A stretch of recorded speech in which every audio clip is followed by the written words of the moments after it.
Okay, now we should be going. Let me see. I have my phone open. Uh-oh, I see a spinny thing. Let me see. Go back to my channel. I was feeling all professional. Now everything shits the bed right at the fucking beginning. Oh, I think we're going now. I think we're going. Can you guys hear me? Are you guys in the chat able to hear me? Let me turn this volume down a little bit. There we go. All right. I think we might be live. I got ads playing on my thing. If you can see me, if you can hear me, you're good, but your audio is doubled. Okay, let me see. Take off. I probably have to shut down the audio on the Duo. Well, that's weird because I don't show anything else is going on here. Yeah, I only have one source. Huh. I don't know why my audio would be doubled. Active. Let me see. Look, Quill's here, everybody. I may have to get off of the DJI thing, and audio is fine there. Huh. Wonder what the deal is with that. Sounds fine to me. Glad you're out of the hospital, bro. Sorry, that's me. Okay, I'm good. All right, welcome to the live stream, everybody. I am back from the hospital. I'm out of the ER. I did not die. I had a little bit of problems. I went in on Saturday with appendicitis, and they yanked out my appendix, and I spent... Come here, buddy. Come up here. Up here. There we go. There's Quill. Hey, buddy. He wants a treat. I gotta give him a treat. There's no echo. Okay, everybody's good. It was just Bobby. He must have had 2 sources open or something like that. Yeah, that's a good boy. You want another one? Oh, okay, that's my good buddy. Yeah, you're gonna have to go calm down and lay down, though. Get up there. Go on, get up there. Yeah, lay down. That's a good boy. I've been teaching Quill how to catch, so let's see if he can catch. Ready? Nice! Yes, buddy! He's so good. I was throwing him to him the other day. Hey, you gotta calm. You gotta calm, buddy. Calm yourself. Go up there. Lay down. He like pouts like, so, hey, lay down. Lay down, Bubba. Lay down. If he keeps this up, I might have to go put him in another building or something because, you know, I can only take so much. It is... You want to come down here? Lay down. Lay down. Lay down. Okay. Stay. Lay down. Lay down. And you stay. Stay right there, Bubba. Okay. So welcome, everybody. Sorry, I'm getting this thing off and running. Everything has been crazy this week. I don't know if you guys have seen my video from the ER and the police and all of that jazz. Pretty freaking crazy situation. I felt like I had to document it. Buddy, I'm gonna smash your face in. I swear to God. I know you're cute, but I can only take so much. What are you doing? What is it? What is it, buddy? Oh, man, he's really on one right now. So, yeah, we're going to talk about a couple things tonight.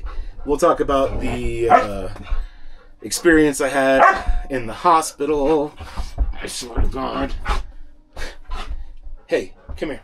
Come here. Come on. Nope, back down. Back down. Come on. Hey, come on.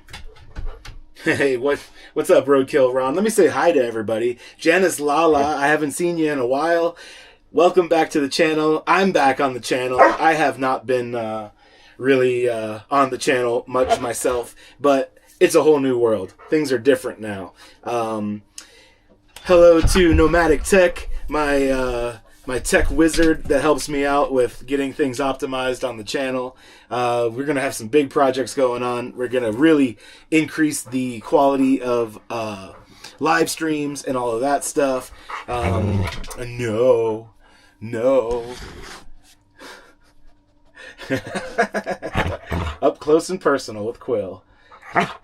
Enough, buddy. Enough. Shh. Calm. It's like my high energy for this live stream is kind of like infectious. It's like, you know, getting him all fired up. But he's got to calm. You got to calm. Maybe we'll have a calm live stream. Have an ASMR live stream. Yeah, lay down, Bubba. Lay down. Down. I know. Lay down. Lay down. Shh. Lay down. Down. Come on. Man. Yeah, so I'm, I try to amp up the energy a little bit on the channel. When I do a live stream, maybe he's picking up on that. Let me say hi to Chaz GS, Roadkill Ron, Brent Zobel, Jay Crappin Shits. I like that name. That's cool. Yeah, he's got some back talk sass for sure. I do have some. Maybe I'll go get one. It's in another place. It's in the bus. But I do have some CBD gummies that I could give him. That definitely mellows him out some. Maybe I'll go get some. Hey, I'll be right back, guys. You stay right there. Stay. We'll see what happens. I don't know what he's gonna do. He'll probably jump down immediately. Stay, Bubba.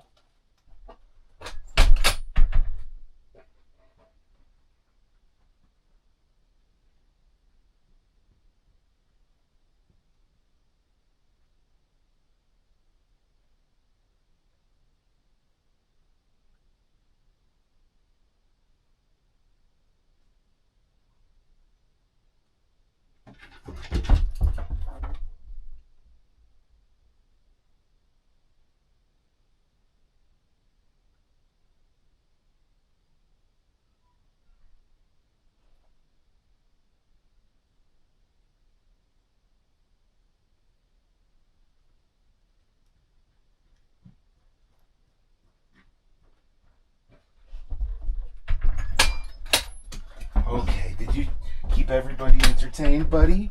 Did you keep everybody excited? Come on, up here. Okay.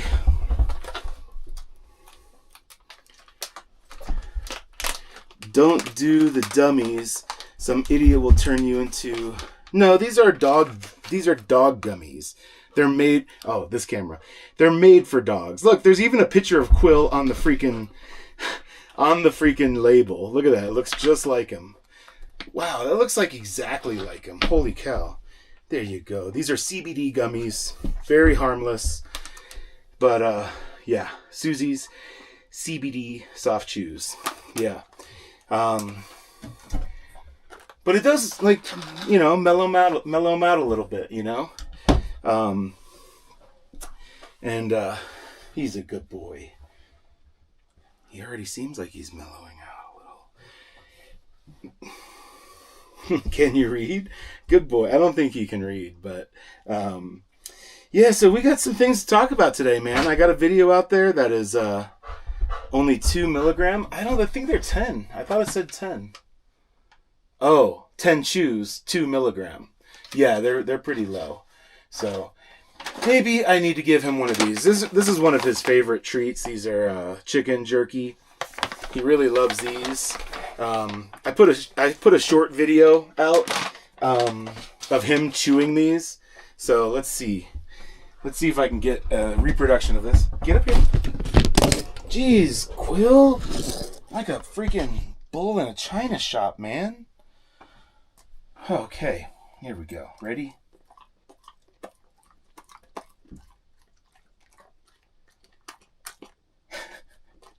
That's my good boy. I don't want to give him all where he's sitting here. I want him to get up there in his bed, and I'll give him the rest. Maybe one more bite. Yeah, that's my best boy. Yeah. Okay, off. Up. Off. Yep. Go. There you go. Lay down. There you go. That's my best boy. That's my best boy. All right. Yeah, that's a good boy. Last piece. This is it. That's all. Okay? That's the last one.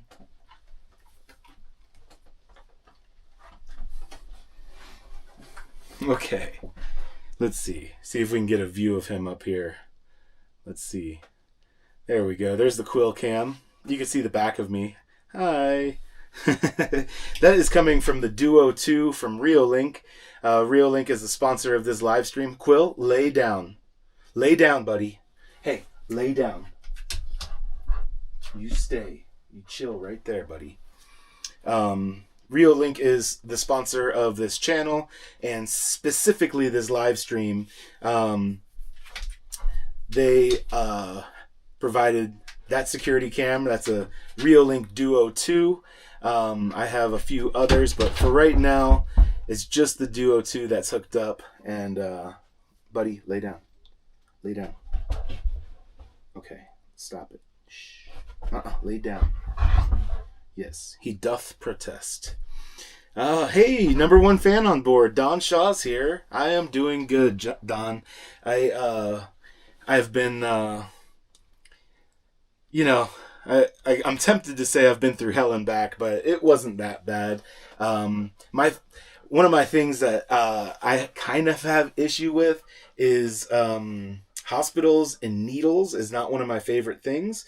But I've been working on that a lot, and I don't freak out anymore. Oh, I should turn notifications off on my thing here. Notifications, focus, do not disturb. There we go. Until tomorrow morning. There we go.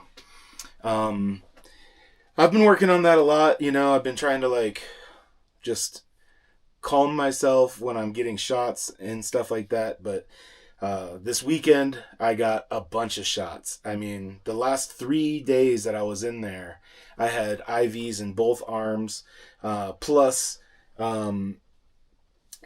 separate blood draws and stuff like that. It was pretty intense. Not my favorite thing, but I did it pretty well, and I did the whole thing alone. Nobody was there with me, and I managed it just fine. I actually, I think I did pretty well. And thanks, Bobby, for throwing up that that link for the Duo 2. That is this camera right back here, the stationary one. I also have this one, which is a Wi-Fi Altus Pro. It's a really awesome camera, but I'm unable to feed that video through to the live stream because it's wireless, and the wireless ones don't work for this YouTube sort of setup. So, buddy, hey, enough. He's probably still confused, like, who am I talking to? He probably thinks I'm talking to him, but yes, thank you for addressing that, Bobby. The nomadic tech there. Just to be clear, the gray flashes is just frames being dropped from the network. What does he say? Just to be clear, the occasional gray flashes you see is not the camera. It's breadtrucker's network, and that will be fixed on the next live stream. Yeah, I'm going to be doing a big upgrade to this live stream setup. I'm piecing it together little by little. These are things that I don't know about very well. Setting up networks and OBS and live streaming software and all of that is all kind of new to me. Buddy, Jesus Christ, man. You're killing me today. Lay down. Chill. Golly. He's been missing me, man. He's been missing me a lot. I've been gone a lot. I've been gone for 4 days. And buddy, I'm going to squish your face. I'm going to squish it. Yes. Come here. Lay down. Yeah, certainly glad I'm not diabetic, because I would not like that shit, but I'm sure I'd get used to it. Yeah, so, hi everybody. What do you guys want to know? This dog is scrambling my brain right now.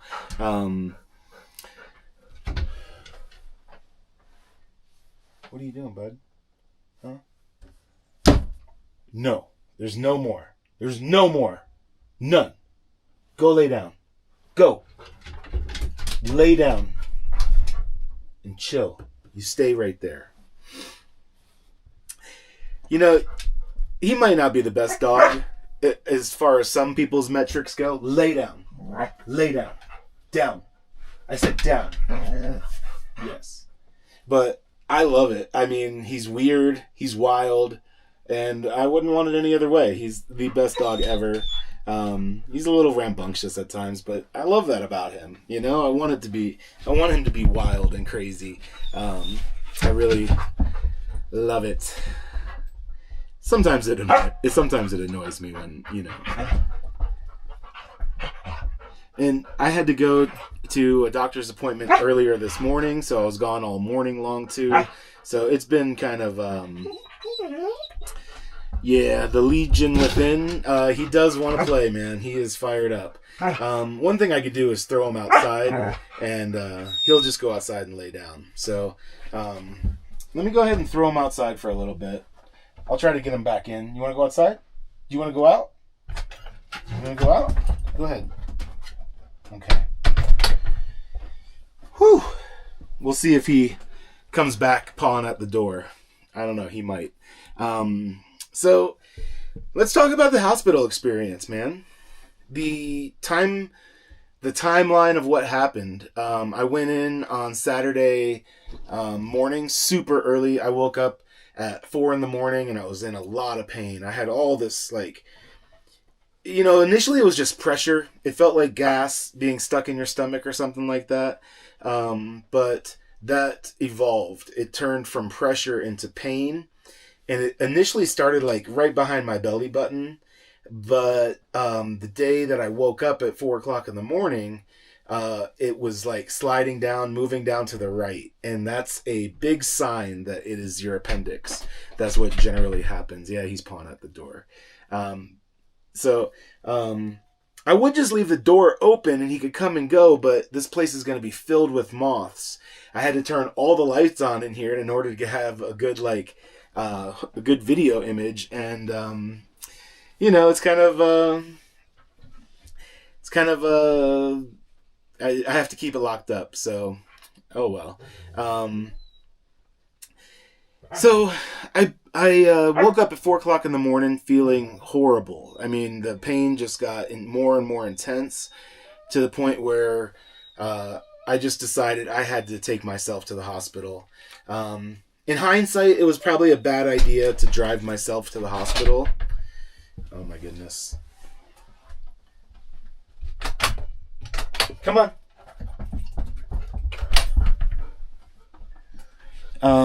I swear, he wasn't this hype until I started talking. I think it's the talking. He doesn't know who I'm talking to. I don't know if he thinks I'm like trying to play with him or what. He was like so chill. He was laying outside on my little outdoor couch. Yeah, as soon as I started talking, he amped it up. So, in hindsight, I shouldn't have driven myself to the hospital. That was a pretty terrible idea. I was feeling horrible, and I just felt bad. Oh, maybe it's because I have these out. I gotta put these away. That's it. That's it. They're done. It's over. All done. Drove myself there. I got to the hospital probably around like 5:30 in the morning. The drive there was awful because being in a seated position, driving, it was like putting even more pressure on my stomach. I should have just woke up one of my neighbors and had them drive me, but I felt horrible waking people up at 5 a.m. to take me to the hospital. So I drove myself. Probably a bad idea. They had me ready for surgery really quick. When I went in there, it was weird. When I went in there, the place was like a ghost town. There was nobody in the waiting room. I went up to the... you tell him, buddy. You're the boss. What's up, Jason? How's it going, man? It was calm, peaceful in the emergency room. Hey, no. Back up. And they brought me right in. I didn't have to wait at all. They brought me around. took me in, took blood, started checking vitals and all of that stuff. And they, shortly after, they brought me in for a CT scan, which is what's required to check out the appendix and see what condition it's in. They did the CT scan, determined that it needed to come out, and they had me in surgery within a couple of hours of being at the hospital. It was a very short amount of time. It was kind of an emergency surgery, like they had to act quick because some stuff can blow up, and you don't want all that bacteria floating around your abdomen, your system, and your bloodstream and all that. I was there for about 24 hours, maybe a little longer, maybe 28 hours, and they discharged me. I spent the night. They discharged me the next day. I was able to make it home. I came home. I spent about 3 hours with Quill. I took a little nap. He hung out with me, took a nap with me, and I was woken up from my nap from a call from the hospital. The hospital calls and says I gotta go, Bubba, go on, go lay down.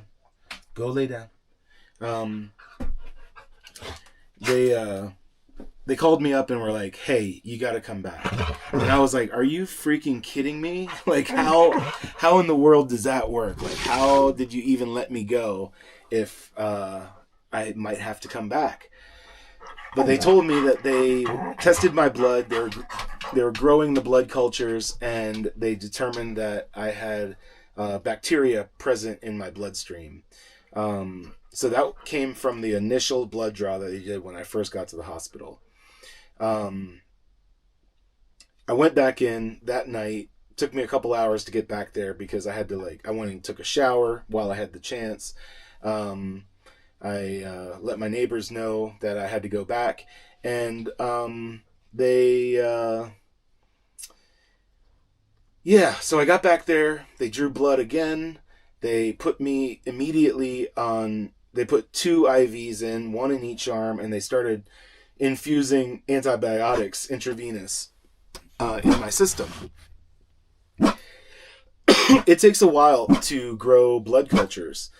So the only way to treat a blood infection until you have identified what bacteria it is, until you've identified the exact bacteria, the only way to treat it is with intravenous antibiotics. Hey, enough. Shush. So I just had to wait for the blood cultures to grow. They're seriously putting it in a petri dish, letting the bacteria grow, and then they test what bacteria it is. It took 3 full days in order for the blood cultures to grow and identify what the what type of bacteria it was. So the second day I was there, they admitted me at about 7 or 8 o'clock. The hospital was a completely different experience from what I had on Saturday. Sunday was Easter, and I have a lot there, Jason. I got a bunch of cameras going on here. Check this one out. Ooh, look at that. Ooh, how about that? Oh, oh man. So they it was a totally different experience from what I had on Easter. It was completely crazy. Why are they both selected? That is so weird. That never has happened before. Okay, that one goes here. There we go. And this one can go up here. There we go. And this one can go on top. All right, there we go. So, here, I'll just put a little banner up there too, just in case anybody wants to help me out. I just spent a whole bunch of time in the hospital and all this stuff. So when I was back there on Easter Sunday, it was out of control. It was like chaos in there. The whole hospital was full. There was no rooms that were available for me to go to. I ended up spending well over 24 hours in the ER itself, which is a freaking crazy, chaotic experience. You know, I mean, there's people coming in there in so much pain, people wailing in pain. There was people with addiction issues and mental health issues that were having outbursts and stuff like that. It was really wild. I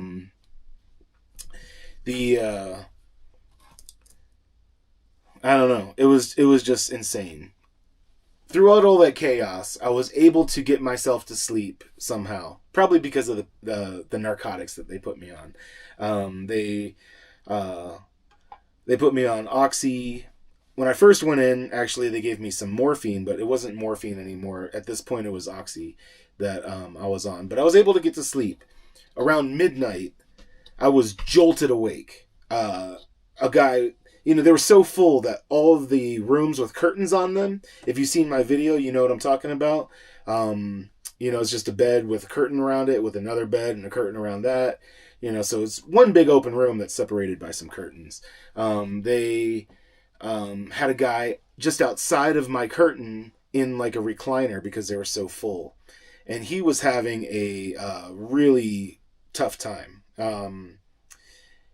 I didn't even know what was going on because when I woke up to him screaming. I mean, it was so loud that I thought someone was dying or something like that. It was so crazy loud. Woke me up out of a dead sleep, startled the fuck out of me. And I went to, so I just sat there and I'm listening to all this stuff happen. The guy starts screaming. Everybody in the place rushes over to him to try to get him under control. And the place has an army of security guards there all the time because this sort of thing happens all the time. They have people that get violent with them. It is pretty rough situation. I hear them talking about what they're going to do with this guy. Apparently he was a regular. They all knew him by name. And they started discussing like what they're going to do with this guy. So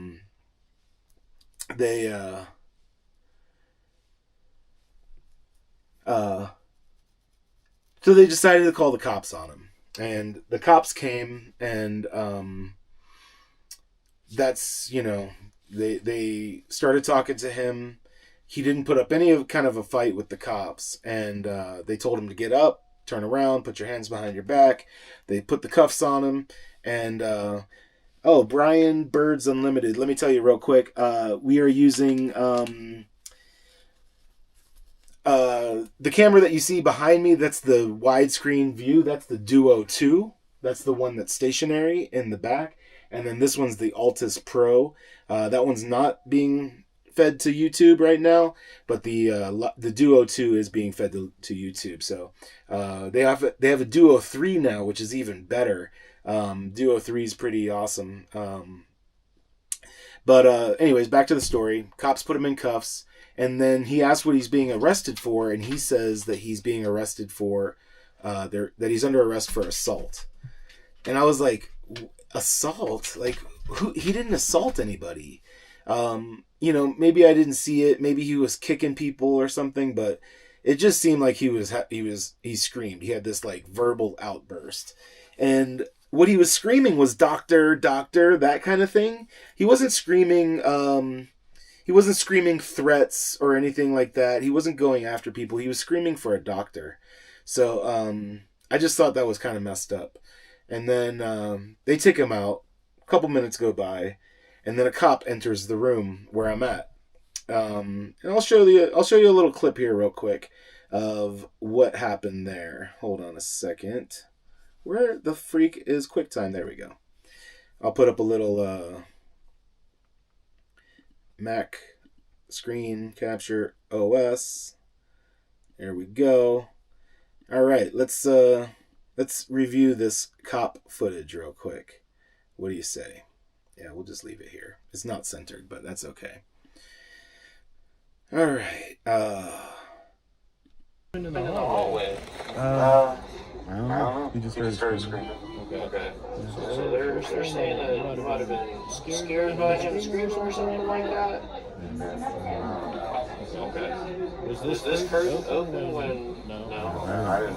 I didn't see anything. Okay, so one of the reasons I'm talking to you is because they said you might have been scared. Were you scared or anything like that? It startled me awake, but Okay. you know. So you were in a dead sleep and he woke you up? On a scale of 1 to 10, with 1 being a civil conversation like you and I are having right now, and 10 being screaming at the top of his lungs, I mean, I I typically don't answer questions that the cops ask me. So I think I'm just gonna decline answering that's some fine. questions. That's fine. All right.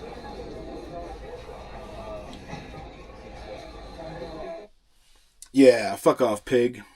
Anyways, so that is that's my cop interaction. You know, that's kind of, in hindsight, I wish I had like stopped him, asked him for his name and badge number, started questioning him about how they're going to arrest this guy for assault when he didn't assault anybody. You know, I looked up the definition of assault in the state of Arizona, and the guy didn't assault anybody. You know, like screaming out things that startle somebody, that's not assault. You know, it's not like he was screaming threats. He wasn't threatening anybody. I want to get into that video just a little bit deeper because I've watched it a few times now. You know, I had to edit the video, that kind of thing. And I swear, man, that cop ain't right, man. That might be a lizard person. You know, I can't fathom, if you really look at what his mouth is doing in relation to the words that are coming out, it was like he was a ventriloquist or something. Very odd bird. His reaction to when I told him that I didn't want to answer his questions, he was like, that's fine, that's fine. Kind of reminded me of a woman when they say things are fine.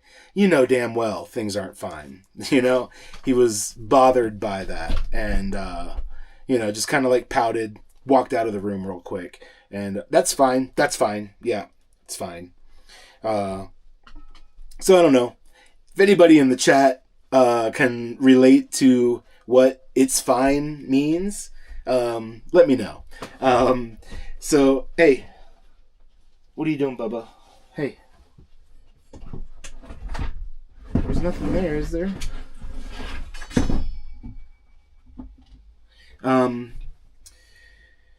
So yeah, man,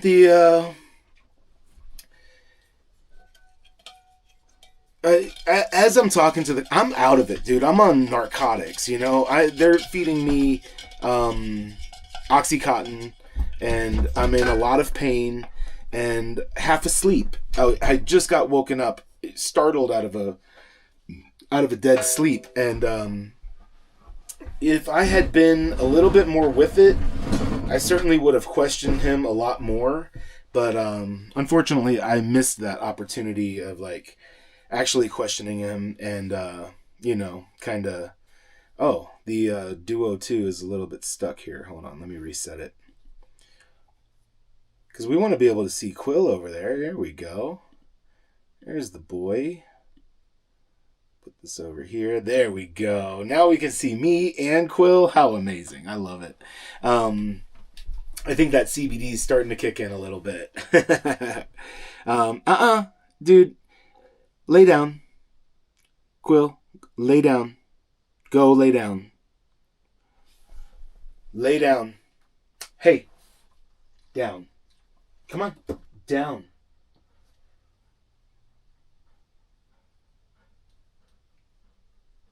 Okay. Yeah, I'm going to be figuring out that dropped frame thing where the camera goes gray. That doesn't actually happen on the camera. Like if you look at the high definition recordings, if I look at it on my app on my phone, that's not happening. That's just because I'm live streaming this feed through to YouTube, through OBS. There's a lot of stuff going on there. So, yeah. So anyways, yeah, it just really bothered me. Really rubbed me the wrong way that they were going to charge this guy with assault when he didn't assault anybody. They're going to criminalize a guy that's having mental health issues. And what if I just hold his face closed? Maybe that will help. Buddy, hey. Hey. Shh. Shh. Yeah. Shh. Shh.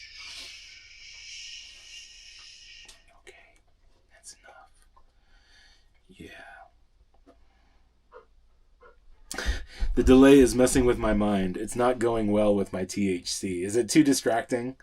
Yeah, because there is a delay from what you see live on the webcam to what the Reolink camera is doing, because it's going through a longer route to get to YouTube than the webcam is. So, you know, after that happened with the cop, I was recording it just to make sure I had a record for my own, and I really wish I had questioned the cop more. I wish I had done more for you know, kind of to like stand up for the guy. I didn't think it was right what they were doing, and yeah, it wasn't the best, you know. So Quilly, lay down. Come on, Bubba, lay down. It's giving me a chuckle.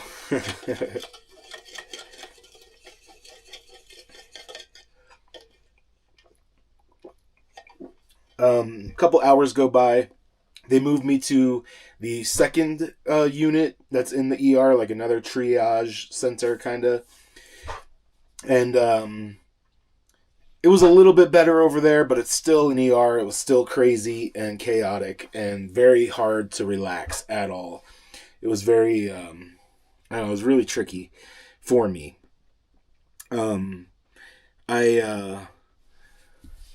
Here, we'll just make this one full screen again for a while and turn off the Duo 2. There we go. How about that? So, what in the world is going on? My phone is like having trouble.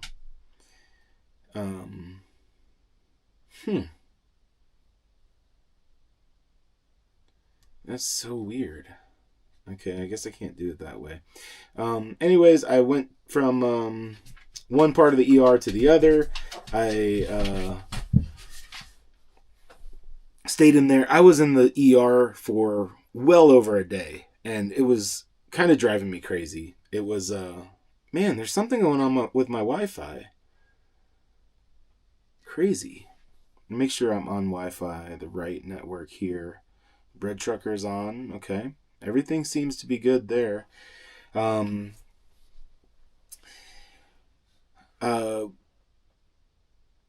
I got into my own room, which was, you know, over a day later, I spent 2 nights in the ER, I believe. Yeah, it was 2 nights.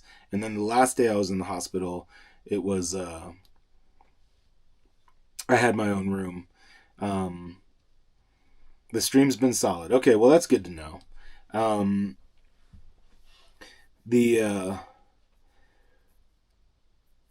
Once I got into my own room, the chaos didn't stop there either.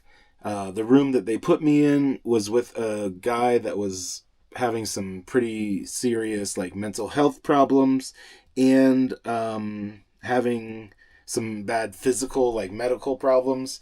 And he was on, like, I don't know. I didn't ask what was the problem, but he had someone babysitting him the whole time. I think he was on suicide watch. Lay down. Go lay down. Go on. Go lay down. Go lay down. Go on. Lay down. Come on. Down.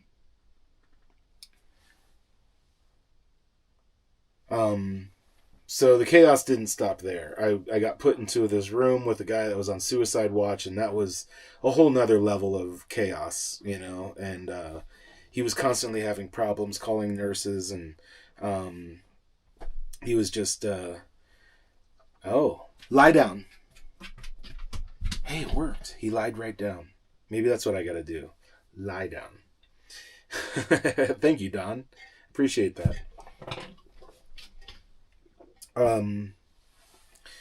Anyways, after 3 full days of being in the ER, or 2 full days of being in the ER, 1 day of being in my private room with the suicide watch guy, the suey wooey guy, as Chris Stefano would say, I was released. They finally got the cultures for my blood grown, and they identified the specific bacteria that was in my blood, and they released me with oral antibiotics that will treat that. Here's the whole thing, is the problem was I don't think I needed to be back there for those extra 3 days at all. I was feeling fine. Every time a doctor came in to talk to me, they were like surprised by my condition. They would come in, they would look at me quickly, and they're like, "Oh, well, you don't look like a person who has a blood infection, you know?" And I was like, "Yeah, I don't think I do." But I had to be, I had to err on the side of caution and just deal with it. I had to be in there for 3 more days getting IV, IV antibiotics. But I'm pretty sure that the first round of antibiotics they gave me, plus taking my appendix out, I think that solved the problem on its own. But I had to be cautious. I had to go back in there for 3 more days, and it was not fun. I did something today. I had to go back to Flagstaff to go to a doctor's appointment, and I hear a car. That sounds really close.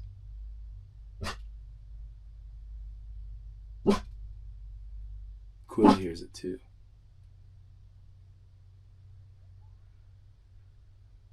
Ooh. And I hear coyotes. Coyotes are right outside. Shh.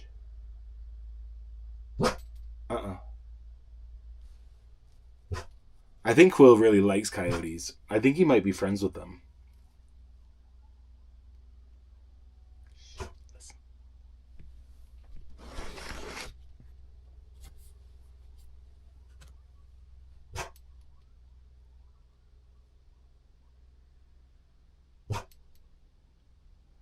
I don't know if you can hear that. But they're pretty close. Like, a bunch of coyotes are pretty close right now. I honestly love it. Yeah, definitely better safe than sorry with dealing with all this. I feel 100% again. I don't feel sick at all. The only thing I have is this incision right here is really, really tender, really sore. If I cough, it helps if I brace it. If I like press on it when I cough, it kind of like holds the muscle in, but they had to like cut through muscle, and that kind of caused a bit of pain. But the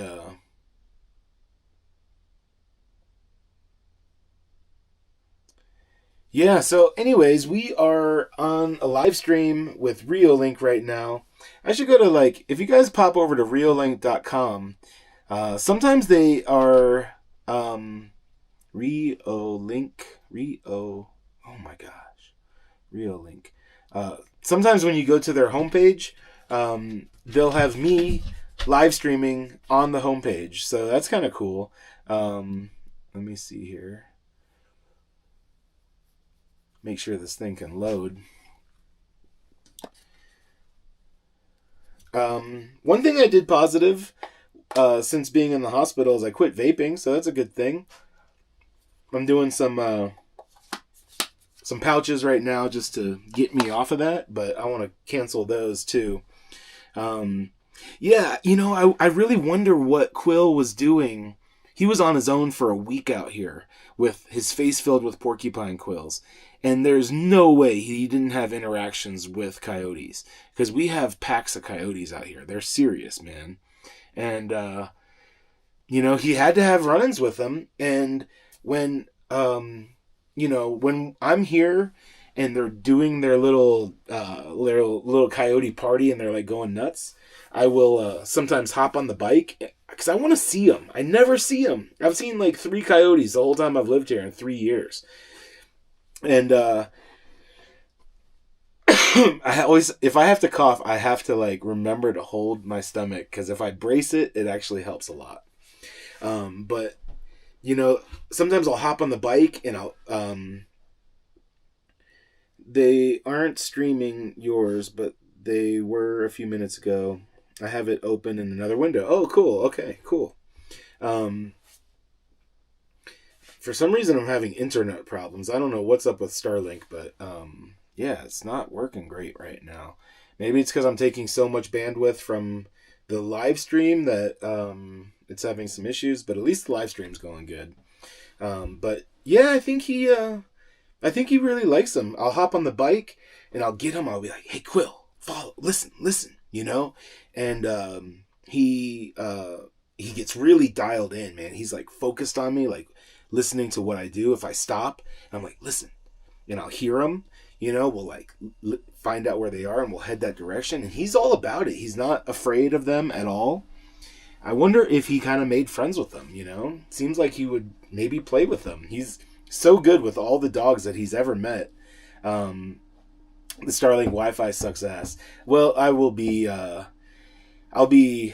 getting rid of the Starlink Wi-Fi and I'll be switching over to my Cootie router. I have a 5G Cootie router, so that will be taking care of a lot of stuff. Yeah, I quit smoking cannabis. I quit smoking cannabis about 4 days before I got sick and went to the hospital. So that was already underway. I quit vaping because when you go into the hospital, it's not like you can bring a vape in there and just like fucking vape while you're in there. So, yeah, you know, so I'm making improvements. I'm using this as a catalyst to make some positive changes in my life, and I'm feeling good. You know, I feel really well. So, I just want to tell you about a few of the things that's going to be happening in the truck as far as technology go. I'm going to be upgrading this whole system. This is going to be a live streaming laboratory. You know, it's going to be like a podcast studio in here. I'm going to have I'm shooting for 8 cameras. I have 8 POE. Excuse me. I'm going to have 8 POE cameras. Going to be connected to an NVR. And I'll have probably 4 outside, 4 inside, or maybe 5 inside and 3 outside, something like that. Way to go on those positive changes. Thanks, Steve. Yeah, then I've been... Oh, yeah. Tracy says, yeah, once you went to 1 camera, there's been no delays or anything on my end via YouTube. Cool. Tracy also said, I'm enjoying the money saving. Oh, I missed a message up here. Since November here. Oh, nicotine free since November here. Started on cigs, then moved to vape, then was ready to stop, and I literally just did it. You can do it, Paul. Thanks, Tracy. I appreciate it. Tracy also said that they've been walking a mile from home, from work, and that little work has been great for my mental health. I've actually felt happy. Oh, that's awesome. Heck yeah. All that helps you save money. It all goes up in smoke. Yeah. POE is power over internet, Bobby says, or Nomadic Tech says. It allows data and power over a single network cable. And that is what is going on with the Duo 2. The wire is running right down there. That's plugged into a Reolink POE switch, which is then connected to the Wi-Fi, the Starlink Wi-Fi router. But I'm going to be upgrading all of that stuff. So I really kind of want to make this like a podcast studio. Or I kind of want to make it like a set of Big Brother. If you guys have ever watched Big Brother, you know, they have the whole house wired for audio and video. Every room, every area of the house, there's no place to hide. And I kind of want to do that in here. And do some shows, you know, do some like kind of Big Brother style Truman Show type of shows. So there's going to be a lot of live streaming in the future, a lot more content coming from the channel. I'm in the process of interviewing an editor, so I will be upgrading my process as well. It kind of bogs me down to work on why? Oh yeah. It kind of bogs me down to have to do all the editing. I can film all day long, but editing is where I really get stuck. So, you know, I just thought If you guys send a super chat, I will give Quill treats. I would love to have a dog collar cam. That would be awesome. See what he does running around with a point of view dog cam. I think that would be rad. I've seen a few channels on YouTube do that. There's one that has it's like a little Cocker Spaniel looking dog kind of. And it holds the camera in its mouth like a 360 camera. It bites down on it, so it's right here, and it just runs. It just goes crazy. It's really fun. So yeah, I'm making lots of upgrades. Like this setup right now is pretty big upgrade from what I've ever done in the past. So it's pretty rad. Let me see. Maybe I can do the Duo 2 smaller. Here we go. Let me see. Let's set this up just a little bit more different. A little different. More differently? Differently. We'll set it up differently. There we go. A little more different. Yeah, but the whole thing about the police interaction, I want this thing recording the police anytime that they come close to me. I don't want anything to be not caught on camera. They're recording us 24 hours a day. Anywhere you go, there's cameras on businesses. The government has cameras. Those horrible flock cameras that are profiling every time you drive by. It takes your tag, trying to identify routes that you take and all that bullshit. I want my own record as well. So I'm really upgrading this camper. I'm going to be doing some traveling late spring, in the summer maybe. This is going to be going in my Dodge truck, and going to be hitting the road a little bit this summer. I don't want to be stuck here at the property the whole summer. I've done that for the last 2 summers, or 3 summers really. I've been here for 3 summers now, and it's fine. It's way more comfortable than Orlando, Florida, that's for sure. Yeah, but I want to do a little traveling this summer. I'm probably going to take the truck with this camper and tow the Volkswagen Bug. So I'm really looking forward to that. I'm making some major upgrades. Hey, Michelle, what's up? How's it going? Tracy said, this is my first live chat with Paul's channel. Though I've been watching, I feel like for years, quite a nice group here in chat. Your upcoming streams and upgrades sound wonderful, Paul. Thank you. I appreciate it, and welcome to your first live stream with me. I really appreciate you guys being here. Not just you, Tracy. I appreciate all of you being here. Thank you so much. Let's see. Hope you are on the mend. Yeah, I'm doing great, Michelle. I really feel excellent. My incision hurts. I have 3 incisions. They did laparoscopic surgery where they went in 3 different places. This one is the only one that hurts, the one that's up high. I think they went through the most amount of muscle there. So that one's really sore, but other than that, I feel great. I'm 100% aside from being sore in that incision, Yeah, flock is dystopian. It is absolutely horrible. Flagstaff, I think, just got rid of the flock system. They had flock cameras all over, and the people of Flagstaff are not about it. They're very off-grid, maybe a little preppery, kind of hippie, and they are not about it. And I think they just canceled that program and got the flock out of there. Yeah. So it's going. I am liking the different views with the cameras. Thanks. I'm upgrading more and more. There's going to be a lot more cameras and a lot more views, and it's going to run a lot more smoother. As you can see, it turns gray every once in a while. That is not from the camera. The camera has rock solid 4K output. It's from my network. It can't handle all of this video feed and stuff. So I'm going to be doing some things to improve that. I should be all set up in the next live stream. Nomadic Tech is helping me optimize everything. He is my tech support dude, and good friend from way back in the day. Probably met him 6 years ago, something like that. Maybe 7 years ago. I don't know. It's been a long time. 2018, I think was what? No, 2019. So yeah, 7 years, and we're gonna be upgrading this setup quite a lot. But if you want to get your own Reolink camera, Bobby, will you drop a link in the chat? Bobby's been dropping the link to let you guys know where you can go to get the Reolink cameras. They are absolutely awesome. If you might just need one camera. You might just want one on your front door. Reolink. See, I just coughed right there. I should have braced a little bit. Because I can feel it. Like, that's pretty sore. But,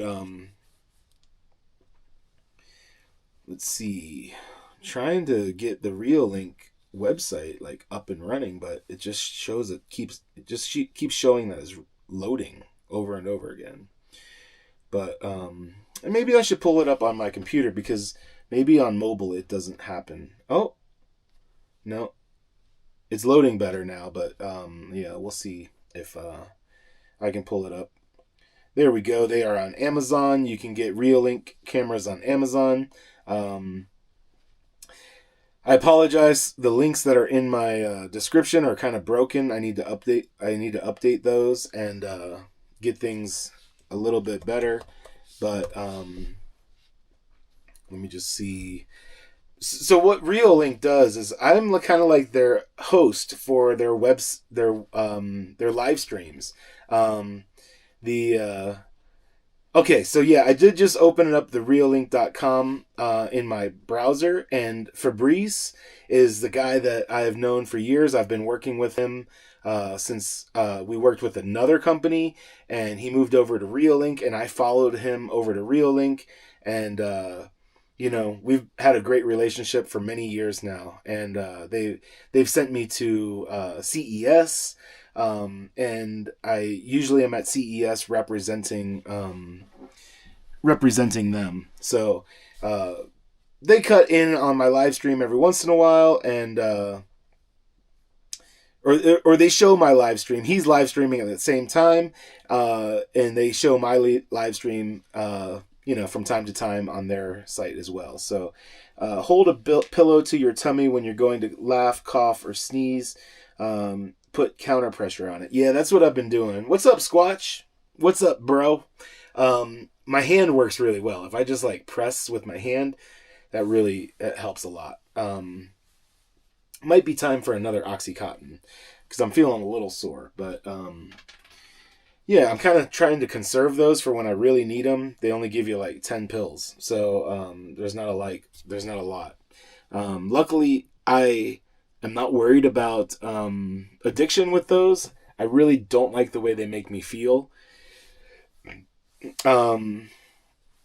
So yeah, I've only had an abdominal incision from a C-section, and do you know what helped me heal the best? Laughter. No joke. It hurt at first, but those deep belly laughs were good medicine. I'll have to try that.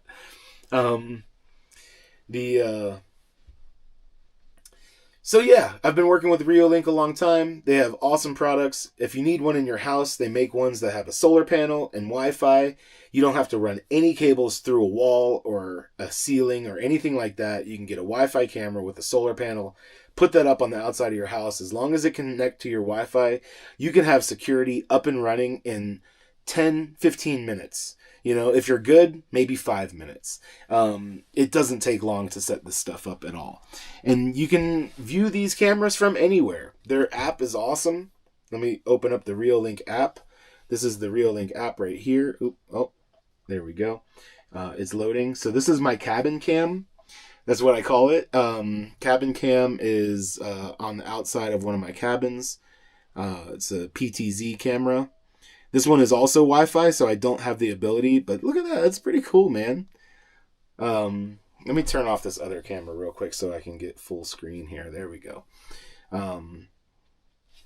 I can move it around. Let me see if I can do it without... up. Yep, there we go. See if I can show the camper. There we go. That's where I'm live streaming from right there. Oh, wrong way. It's hard to do this backwards. But there we go. That's the camper. You can see the camper. I'm inside of there right now. But this is very nice. It has motion lights, so if someone walks in front of it, you can turn the motion lights on. Check this out. I'll turn this on the Duo. This one has floodlights. Look at that thing. You can control the brightness. This is on the maximum brightness, but you can set this up so that it's a motion light. So say you have this in your backyard where there's not supposed to be anybody and it catches motion, it'll trigger this this floodlight, which is extremely bright. And it might just be good for you if you're returning home and there's no light. This thing will turn on and light your path so that you're safe getting into your house or whatever. Yeah, Michelle says, after my back surgery, that's what they gave me. Didn't really help, so I ended up going to Tylenol and Aleve. You know, I've been doing the same thing. They gave me a prescription for Motrin and acetaminophen, and those two combined with the Oxy is like the best. But I think the Motrin and the Tylenol is really sufficient for the pain relief. I'll take the Oxys that I got, but yeah, it's not something that I'm going to get addicted to. I really don't like the feeling of those things. Some people are more susceptible than others, but for me, it doesn't tickle my fancy, if you know what I mean. So yeah, let's see. We've been going for an hour and 6 minutes right now. Actually, let me see. Oh, it doesn't have oh, there it does. An hour and 2 minutes. I got started a little bit late because of a technical issue. Good seeing you on your live stream, but I got to run. Take care, buddy. Thank you, number one fan, Don Shaw. I really appreciate you being here. Love you, buddy. And I hope you have a great night, man. It's a little late to be running, but, you can also get the Duo 2 in solar with the cellular version to allow off-grid security for home base. Yeah, they make a bunch of cameras that have a SIM card slot so that you don't need a Wi-Fi network or anything. You can pop a SIM card into the camera itself, and it's a completely standalone unit, run off solar panel, cellular data, and you don't have to even connect it to anything. So those are awesome. They also have a Duo with Wi-Fi as well. So you can get whichever version you'd like. You can get the wired one with PoE, the Wi-Fi, or the cellular version. Most of their cameras come with those options so that you can, you can make it fit whatever needs that you have. Hey, Fire Water by Design, get well soon. I'm already feeling pretty well, man. My stomach hurts a little bit where they cut me, but aside from that, I'm feeling 100%. Aside from that sore incision, I really feel healthy. All the scare of like the blood infection, stuff like that, I think that's completely knocked out, and I feel really good. So I appreciate you giving me the well wishes. I just want to turn this camera around real quick just to show you guys. What a sweet boy. What a sweet boy. Hi, buddy. Aw. I think that CBD's really working now. Yeah. He's a good boy. He is such a good boy. Since I have the camera out, I did a lot of cleaning today. Check out my kitchen. Look at how nice and clean my kitchen is looking. I cleaned everything. I had a bunch of stuff like just fucking covering the counter, I redesigned my little altar space over there, and yeah, it's just looking really good in here. I'm really happy with it. I got the new fridge, the new set point 12-volt fridge. That's really all I need. I had a 13 quart, and this one's now a 21 quart. So that's a nice upgrade. And this closet where I have the security cameras and the Starlink and all that right now, that's where the refrigerator was. And I got rid of that. It was a big power-hungry thing, and it was not going to work well for me for off-grid. It's meant to be plugged in. So I'm going to be using that space for solar equipment. I'm going to put a battery in there, the inverter, and all of that stuff, plus the network equipment and all that kind of thing. So that's your medicine right there. Animals are very healing. And this dog has been there for me through a lot, man. He really is like intuitive as far as emotions go, and he can tell when like I need some loving. And like when I got back from the hospital, I mean, he cuddled up right next to me in bed the whole time. And sometimes he doesn't do that. Sometimes he likes to go lay on his own and stuff, but he could tell I needed a little attention, so he was really excellent for it. Approximately how much power do the cameras need? It varies by model and method powering it, but it's a small amount. The solar panels that they sell with them are only 5-watt panels, and you don't even need full sun every day. As long as it gets a little bit of sun through part of the day, you can pretty much keep them charged. But let me show you guys what I got here.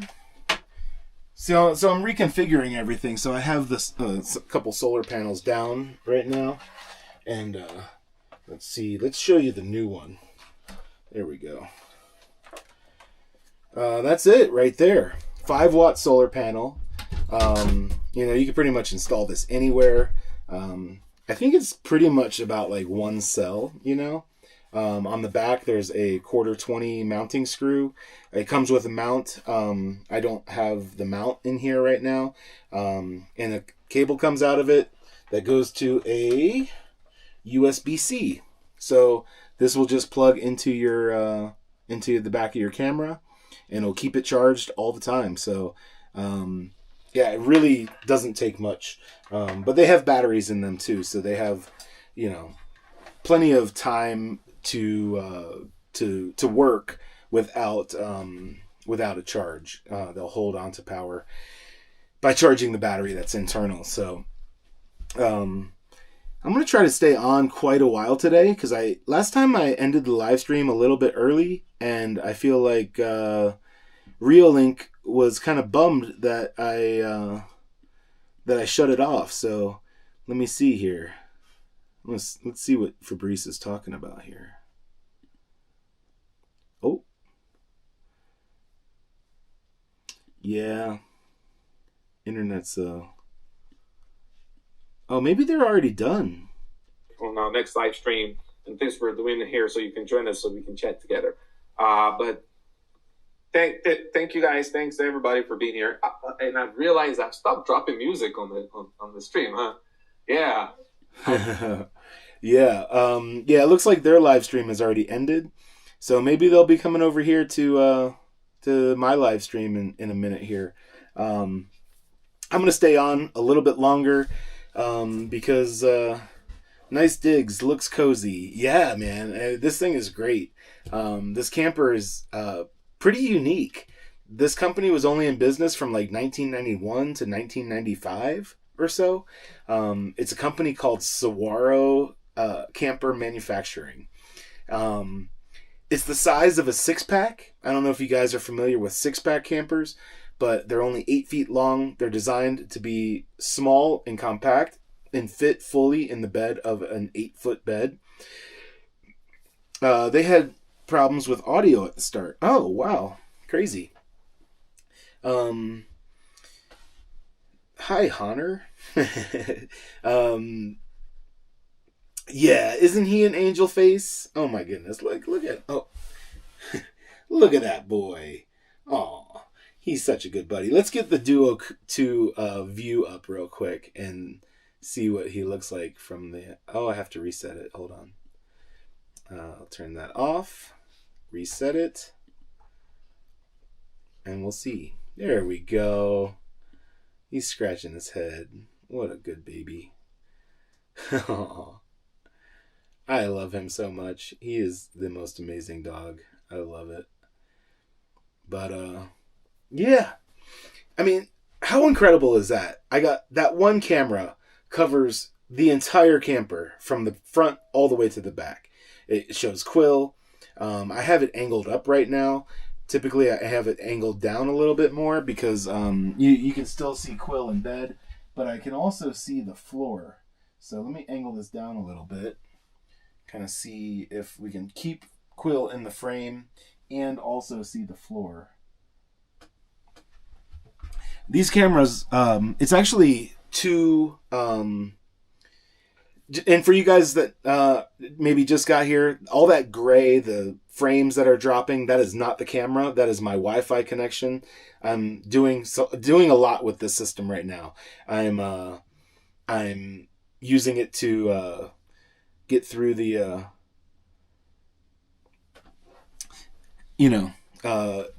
it's putting a lot of strain on the Starlink router. I'm going to be separating the connections so that it'll work a little bit more fluently, I would say. Trippy tech blows my mind. Yeah.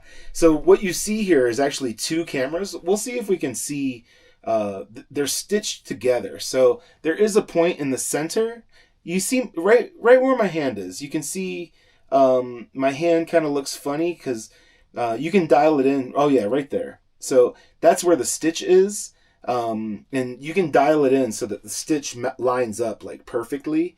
And I just haven't done that yet. I just moved it in here. So, with the camera like this, I can keep an eye on Quill. I'll be able to leave him in here with an air conditioner running and be able to see anywhere he's at.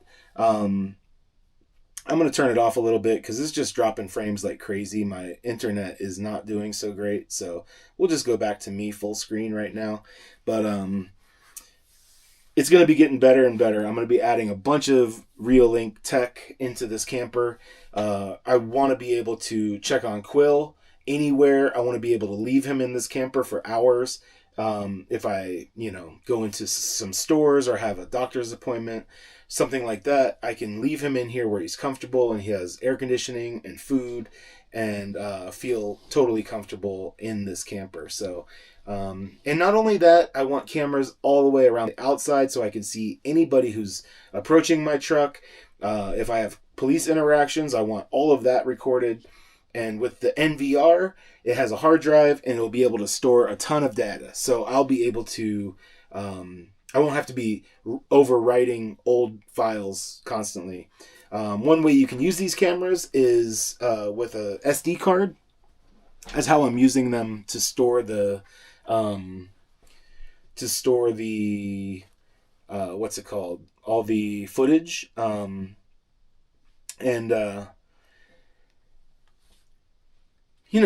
Having local storage on the SD cards, it works, it's good, but I want to upgrade it. I want everything to be stored on a hard drive so that I can record 24 hours a day.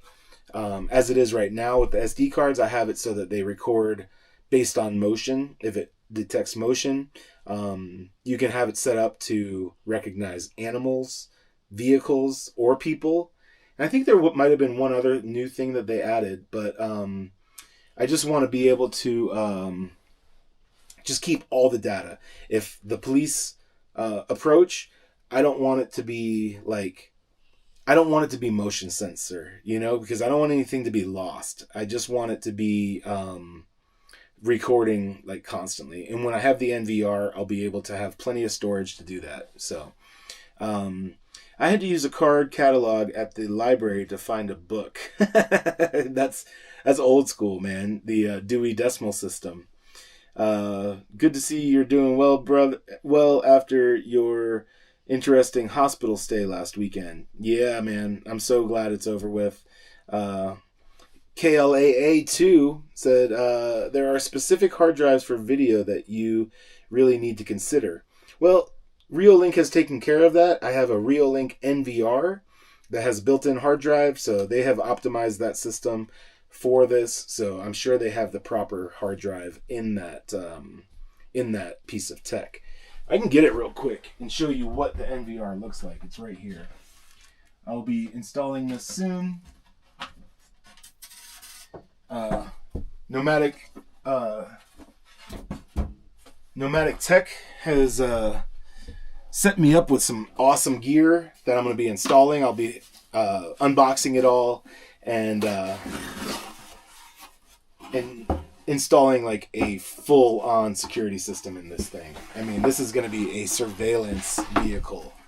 So this is the NVR from Reolink, and this is essentially a computer. This whole thing, I mean, this thing is like hold on a second here. This thing is essentially a computer right here. It has a port for a mouse. You can plug in a USB mouse and a monitor and have a full security system right from this little guy.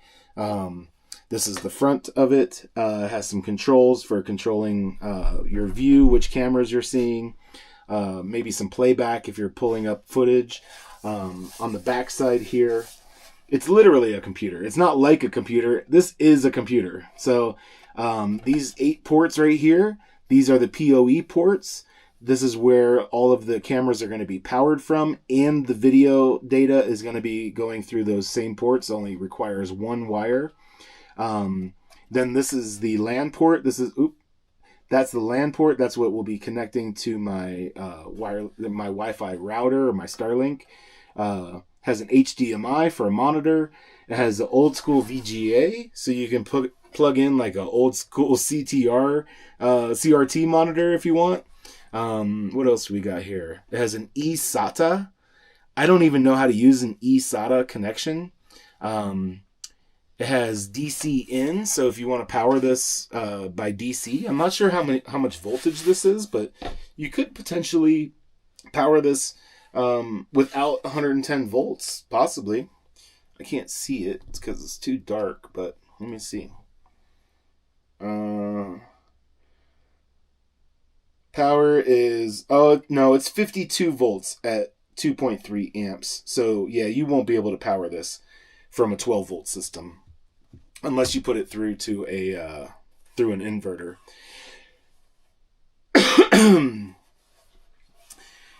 It's SATA but portable. It's really cool. Oh, eSATA is for an external hard drive. So if I want to extend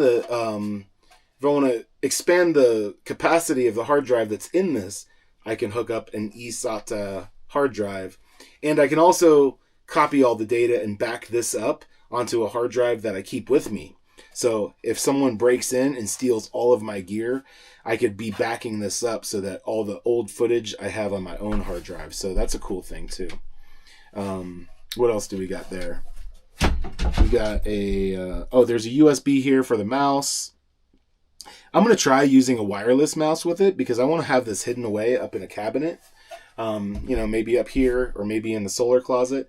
But it might be nice. I'll see if I can, use like a wireless router, like this little Logitech one that I have. This is wireless. It's connected to my laptop right now. But it might be cool to put a little dongle in there and have control wirelessly. That would be really cool. DVR based systems are 12 volt because they don't need to power the cameras, but that's the old technology, like what you got for your dad. Oh, okay, I gotcha. It's SATA. Oh, yep, that's why they say make sure you use a hard drive for video. Okay.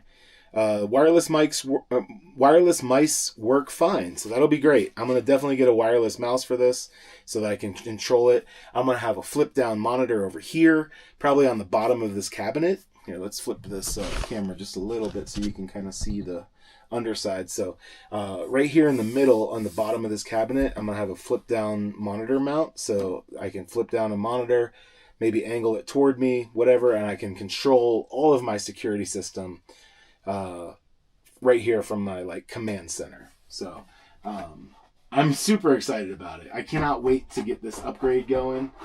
It's going to be not only good for security, but it's going to be really good for the live stream as well. It's going to be awesome. So you're up to date, dude. I hate tech. If you want to rob me, I don't want to see it. Yeah, it's not really, you know what? I'm not worried about people robbing me. You know what I'm worried about? The biggest thing that I'm worried about, the biggest threat to the American people overall is our own police force. The people that are hired to protect us, to uphold the Constitution, they are the biggest threat that the American people face. Unless you're living in a very crime-ridden area like, Chicago or someplace that has horrible gang activity or something like that, maybe you have other concerns. But I think for most normal American people, the biggest threat to your life and your freedom are our own police force. So that's what this is all for.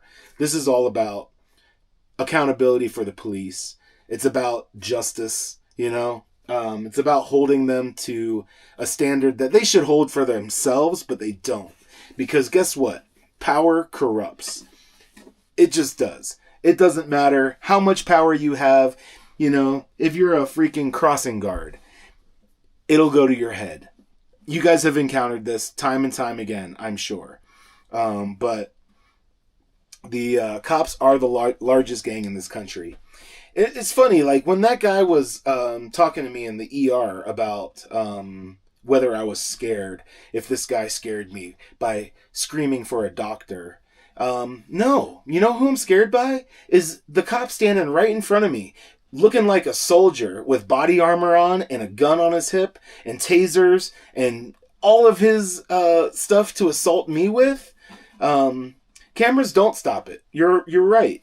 The cops will double down. They will do it on camera, brazenly, but at least I'll have a record of it. And, you know, you can also get a cloud service so that it is automatically uploading your footage to the cloud. So the cop can't even take your gear and delete the hard drive. So there are ways to protect yourself in that way. I mean, they may do their damage.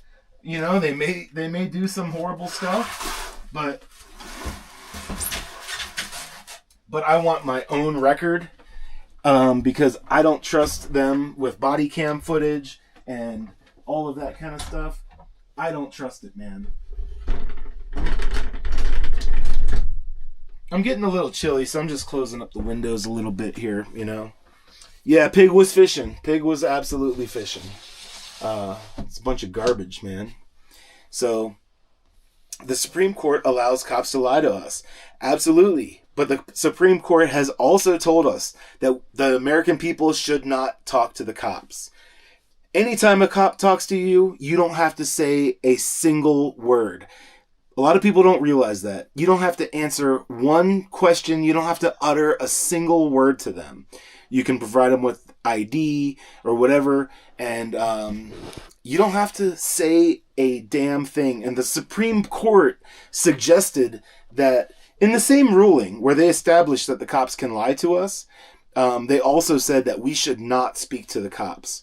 And if the Supreme Court is telling us that we shouldn't talk to the cops, that says a lot. That says a whole lot, you know. He was using you to build his case. You did what I would have done. Exactly. Yeah. I totally agree. He was trying to get me, trying to get this guy to be guilty of assault. And he didn't assault anybody. You know, let me pull up this, let me pull up the definition of assault. We'll go over it real quick with you guys.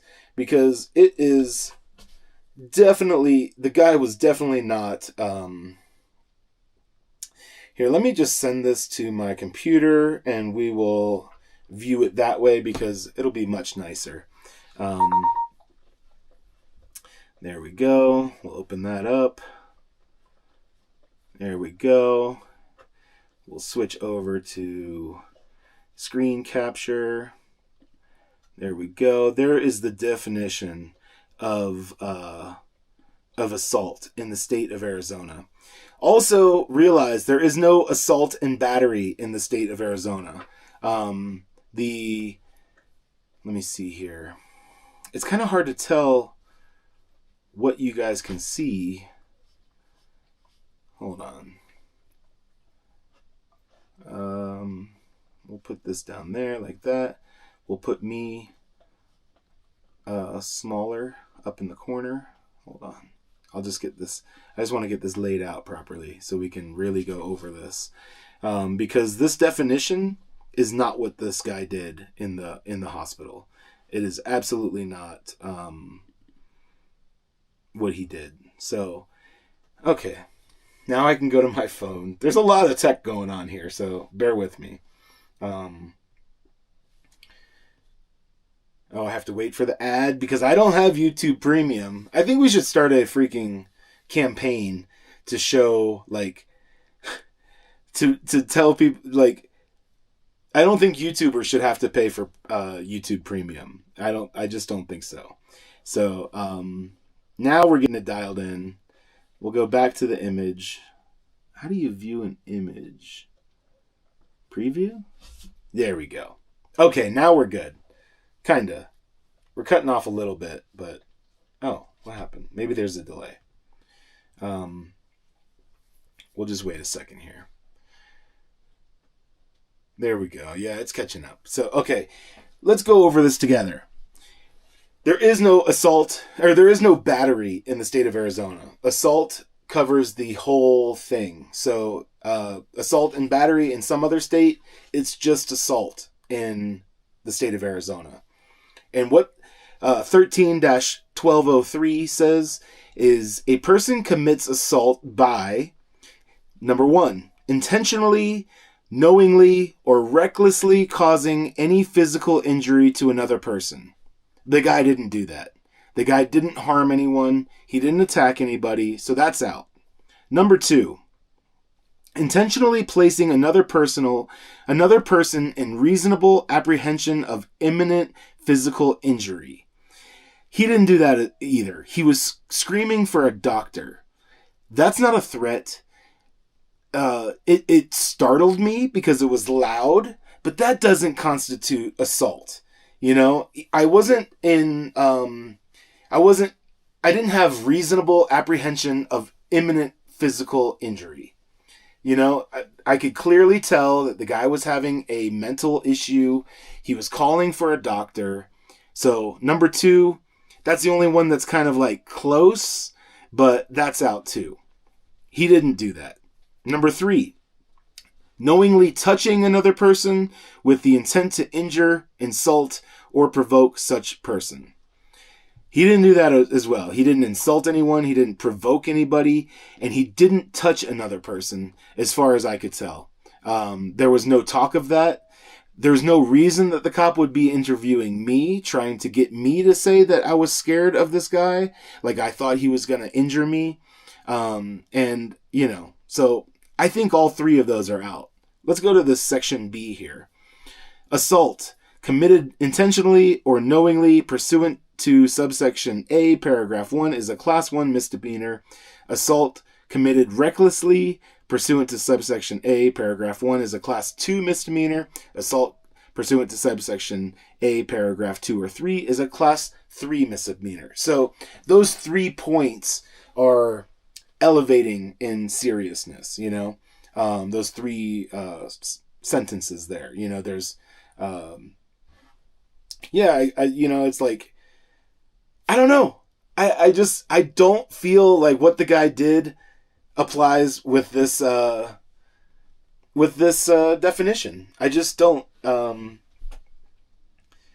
You can swipe up or down with quick fingers to switch. Let me see.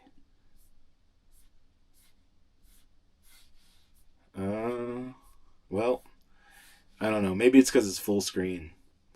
But anyways, we've covered that. That's in my video as well. I disagree. I disagree with what the cops did there. I don't believe that the guy committed assault. And I wasn't going to be a witness or a victim for the police in order to arrest this guy. I'm certain they charged him with assault anyways. I'm sure they concocted their own story. Reasonable apprehension is the thing. He raised enough cane for you to fire up a video. That's something. I didn't fire up the video for his outburst. I fired up a video for the police. So I think the police assaulted me. Isn't that like, I did get my camera out ready for the cops to come into my room. And I wanted to see what they were, you know, I wanted to document whatever they were going to do. So,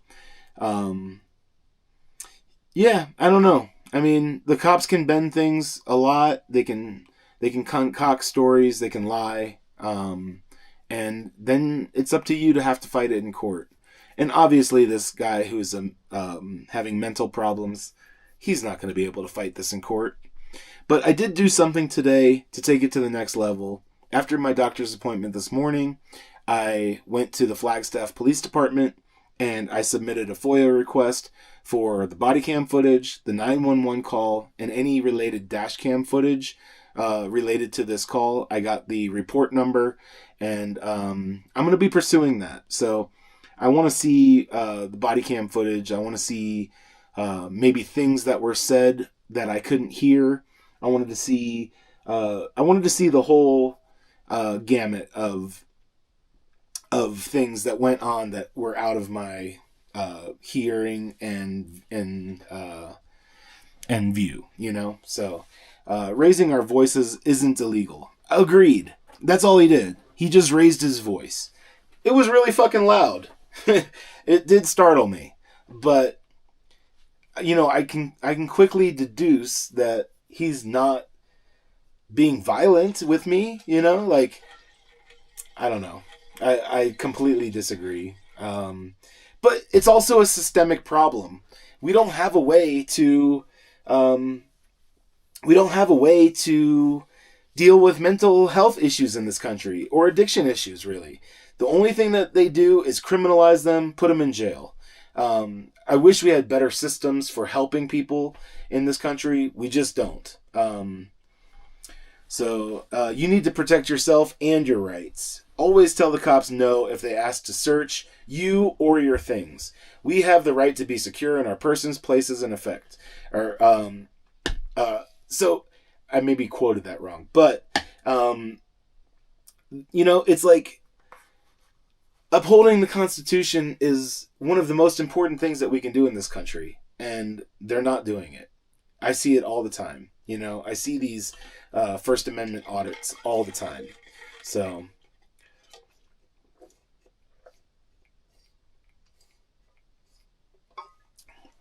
having some electrolytes, kind of try to get, you know, things up in my system a little bit better.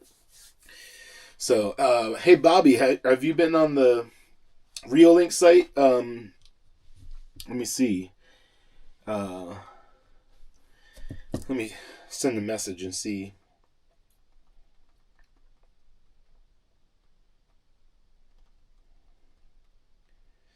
But anyways, that's what I'm using all this Reolink gear for, is police accountability, constitutional rights, and protecting ourselves. That's what all of this is about. In addition to live streaming on YouTube, I'll be using it for that kind of stuff too. But any of the cameras that are on the outside of this rig are all about police accountability. So, yeah, that's what I'm using it for. Absolutely. Having another little pouchy poo.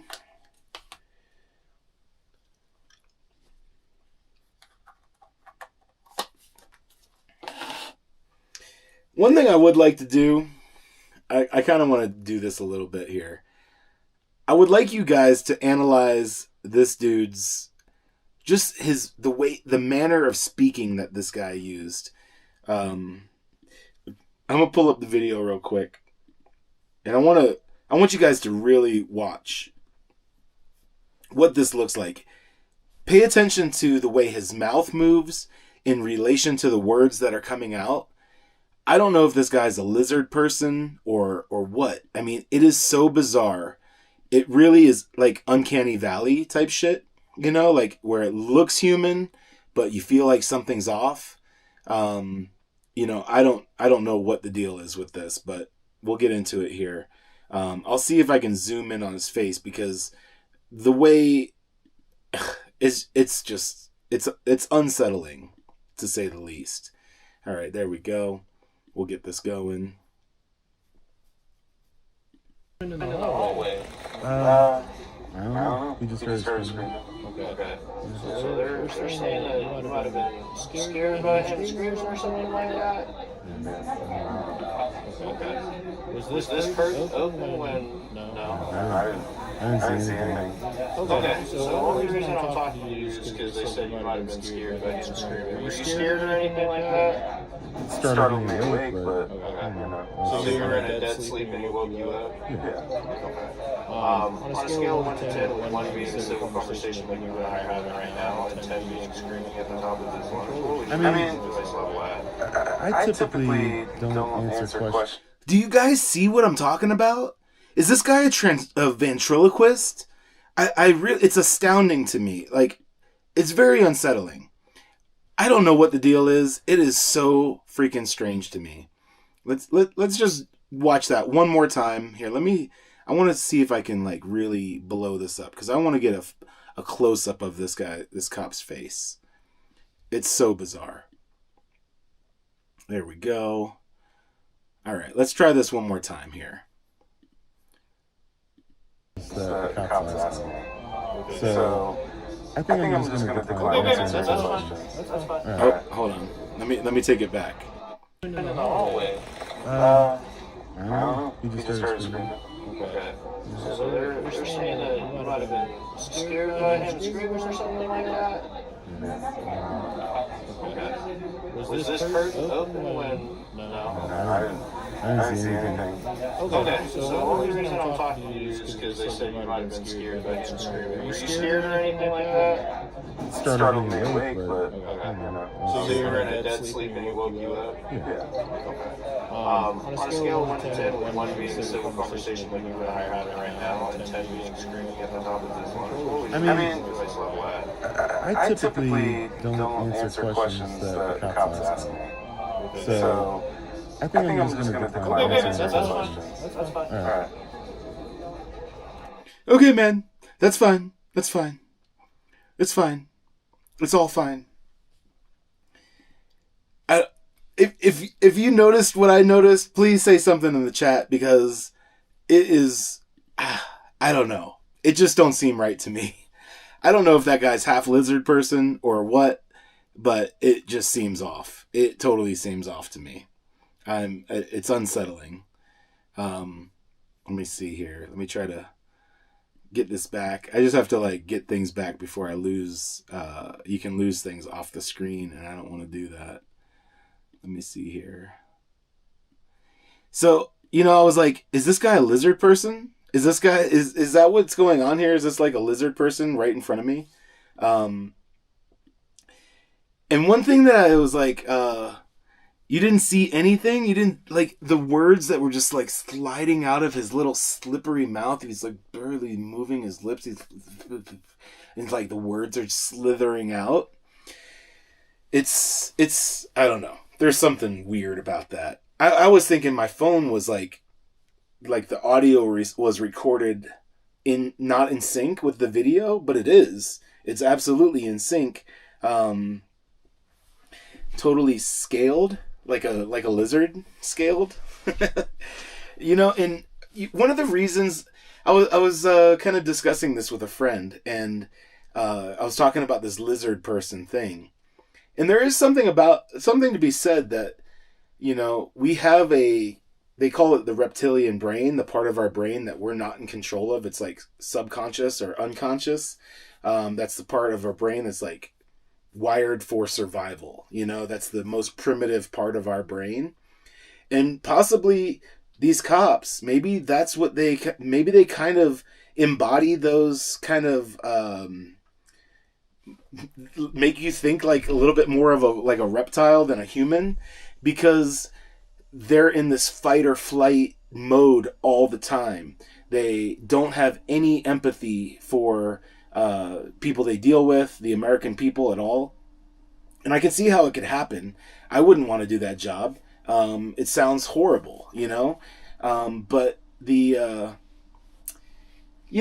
I think the more you nurture the lizard part of the brain, maybe the more lizard-like you become, and the more lizard-like you behave. I don't know. It really like creeped me out. The whole thing was like nutty. I kind of feel bad that nobody's given any super chats because Quill hasn't gotten any treats. Hey Keith Gregory, glad to see you back, safe and sound. Yeah, man, I am. I'm doing good. I don't know. I found this cool sweatshirt at a thrift store. I think it's so good. NPC, non-player character. This is actually from some college. I looked it up. Their slogan is "Expanding minds, transforming lives." Pretty cool. The colors are a little bit off. These are like the colors from my high school. Like navy blue and gold. But yeah, the colors are a little crazy, but I think it's so cool. NPC, how cool is that? I'm totally not an NPC. Kind of the opposite of an NPC. I'm not saying I have, I'm like main character or anything like that, but yeah. All right, there goes all those electrolytes. Yes, very nice. Yeah, what you guys want to talk about, man? I've been on here for an hour and 41 minutes. Yeah, I'm looking at the, dude, this thing has a 7% dropped frames, rate on the OBS. Oh, and there it goes. Okay. That's weird. I was just looking at the signal at the bottom. It says 6,000 kbps, and it has 4 full green bars. But a second ago, it was red. It was showing only 2,000 kbps, and it was down to 1 red bar. So, I don't know. I really got to optimize the system and get things going a little bit better. But scene transitions, ooh, you can like fade from one scene to another. Oh, I haven't created any scenes. I'll have to mess with that. That might be nice. I was also thinking about getting a camera switcher, but these kind of cameras aren't really that kind. I'll have to mess around with it, but man, it's so much better when you put pressure on it. I didn't really even feel that. I felt it a little bit, but if I don't put pressure on it, man, I feel it a lot. So, how is Starlink customer service? I don't know. I have no experience with Starlink customer service. I haven't really messed with. I haven't contacted them about anything. But Nomadic Tech says, "I'll teach you a bunch of OBS shit." I need to learn. I've been learning a lot. I was able to get the camera feed up and going, which blew myself away that I was able to like get this wired in, because I mean this is pretty advanced for me. Yeah, it's having a little bit of trouble because of my my setup, but I'll see if I can restart it again and see. Oh yeah, okay, cool. Quill is not up there. He's sitting behind the camera. Here, let's show what Quill's doing right now. Hi, sweet boy. Hi, baby. How you doing, Bubba? So cute. What are you doing? What are you doing? I think he's ready for bed. Yeah, you want to go to bed, huh? Yeah, we'll go to bed pretty soon, buddy. But, yeah. COVID did that. What did COVID do? I forget what we were talking about. Customer service is basically non-existent. Yeah. Yeah, I was having some trouble with... I was trying to switch my service plan on Starlink. And when I went in to switch it, I was on roaming because I was on the road. And I was trying to switch it to residential because I'm stationary now. And I go into my subscriptions on Starlink and it had no options. It was like, you can't change it. They had a glitch that was going on. So I go to customer support and it connected me with Grok. Grok is in charge of Starlink customer service. So you talk to the AI, doesn't do anything for you, and, no, I mean Starlink. It's all by email. You can't call them. Yeah, totally. You can talk to Grok, but I can talk to Grok on my phone through an app too. So, I don't know. Yeah, I don't know. But it's starting to get a little bit chilly. And I took out the diesel heater that was in here for a little while just to reconfigure things. Reconfigure. Nomadic, I'm the card catalog dude. Right, the card catalog dude is not getting customer support from Starlink via email. Your brain would explode. But, you know, it's getting better and better, and I don't know. I was able to live stream in the middle of the desert where you barely even have internet connection. Live streaming would not have been possible when I was at Schoolie Palooza and I was in Quartzsite doing those live streams. You know, that would not have been possible with a regular cell phone connection. You know, so yeah, I'm grateful for it. It's cool. I hope they make it better, but yeah. Check this little thing out. This is a gift that I got from Set Power Fridges. Look at this. The tiniest little cup.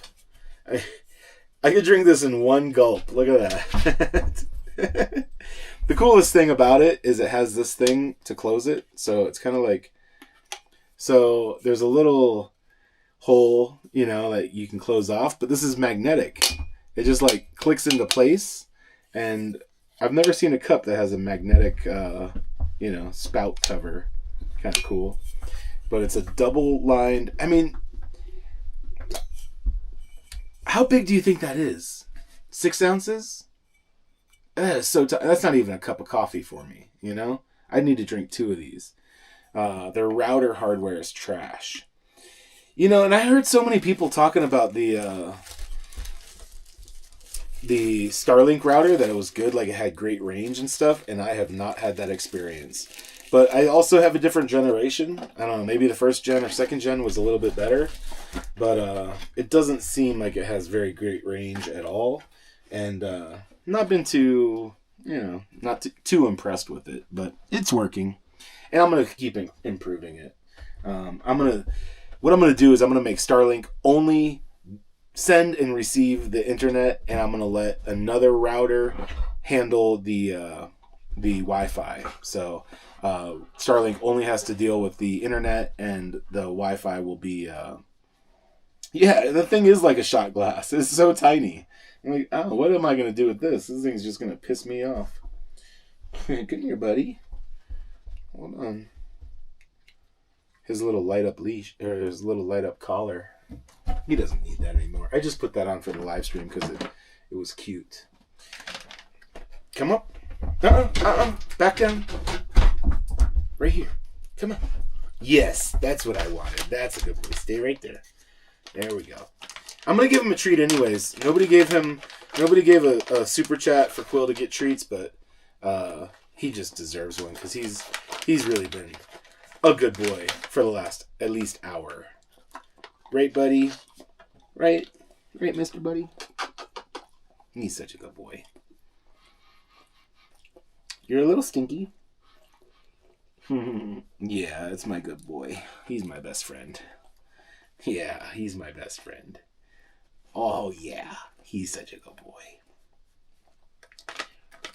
I'll give you a couple more, and that's it. These are just little guys, so... One thing I find that helps if I close the bag, put it away. That's all there is. Okay, these are the last ones. All right. Can I have a paw? Yeah, that's my good boy. Yes, buddy. That's it. That's all. They're all gone. They're all gone, Bubba. Yeah. Okay, you can get down. Yeah. I see you have a GPS collar. First thing I did when I got Frank. Yeah. Yeah, I have this FI collar. There's actually no service on it anymore, but it's, I have his dog tag on there, and it's a good collar just for using it with a leash and stuff.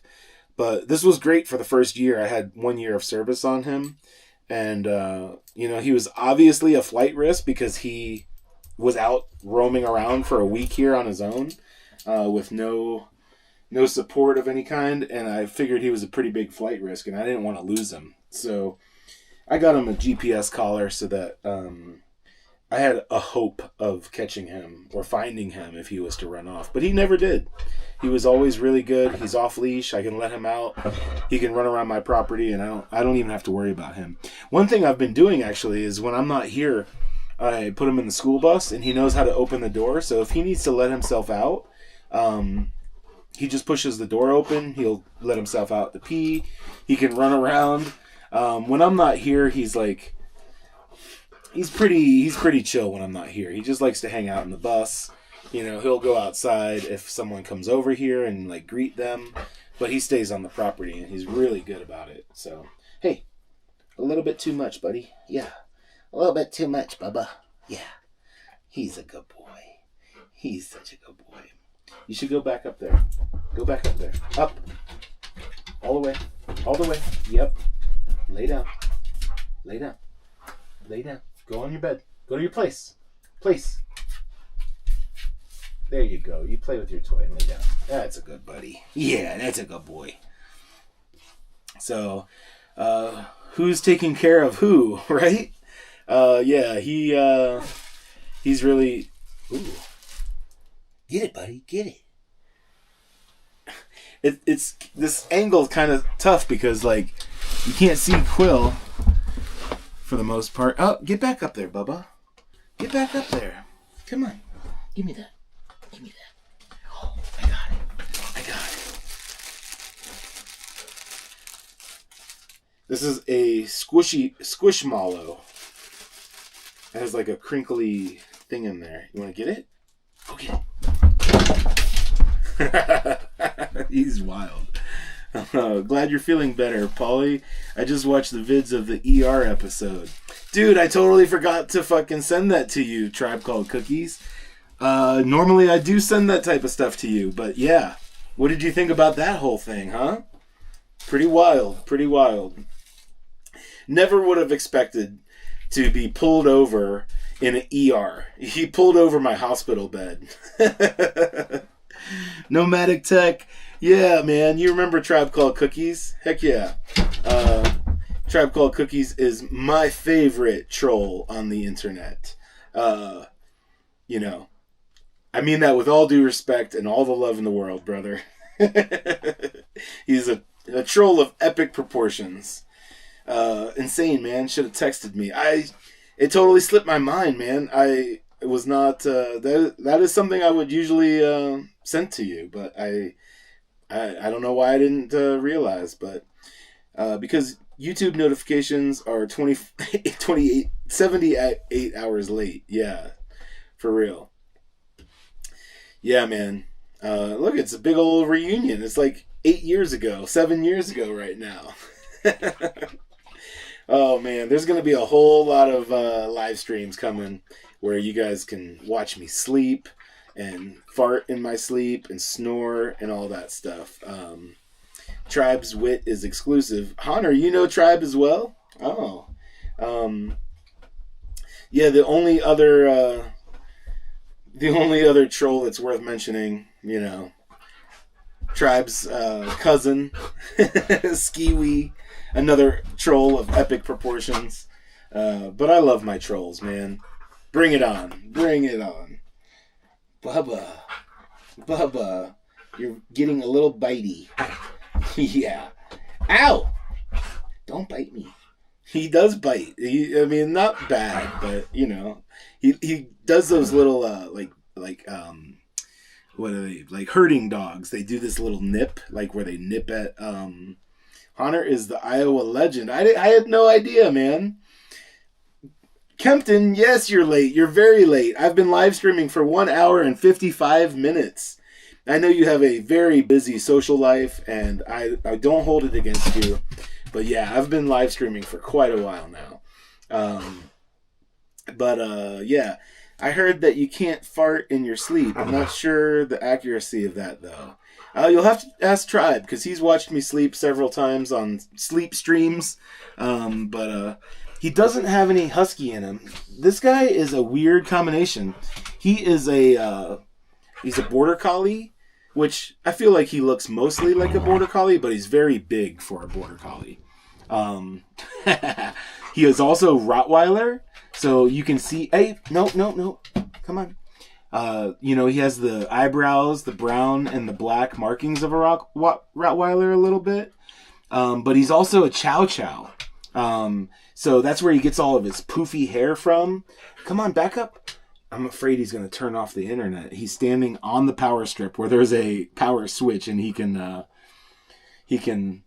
flip it off. But yeah, he's a big boy. Like, border collies aren't this big.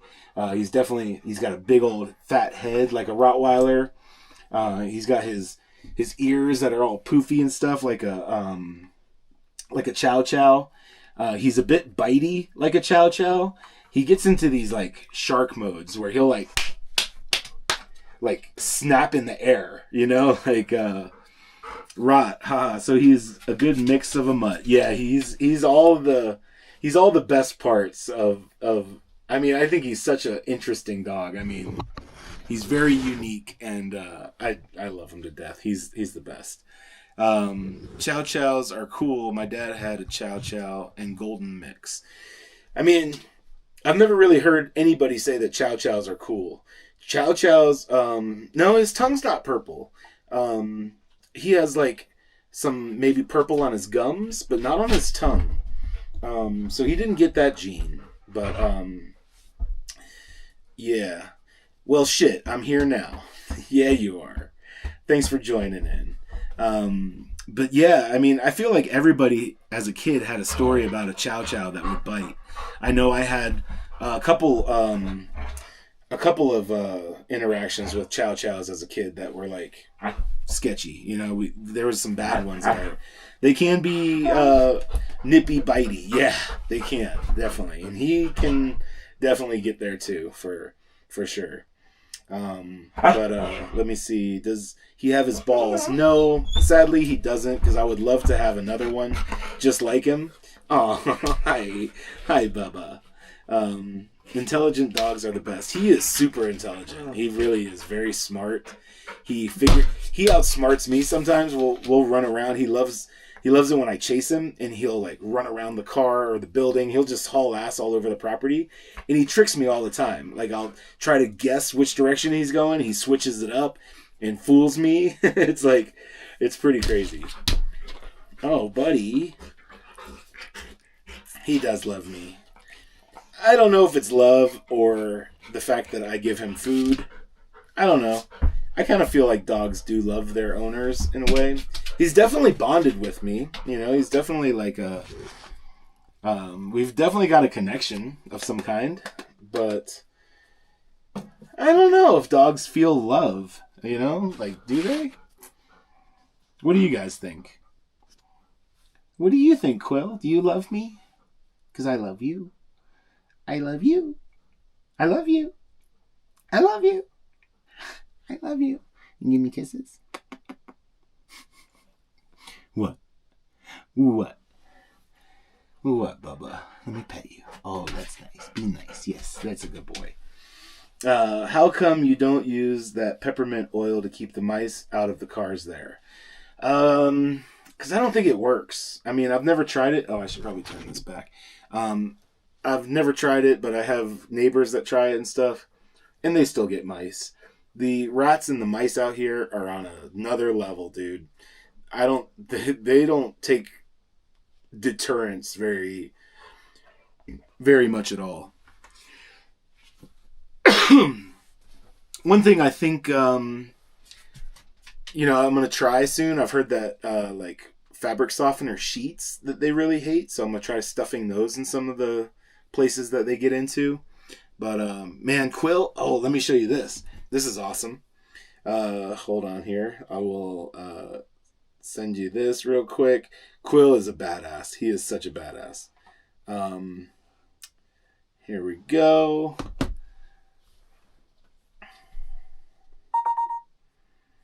And I will bring this up. There we go. Look at this guy. He is so cool.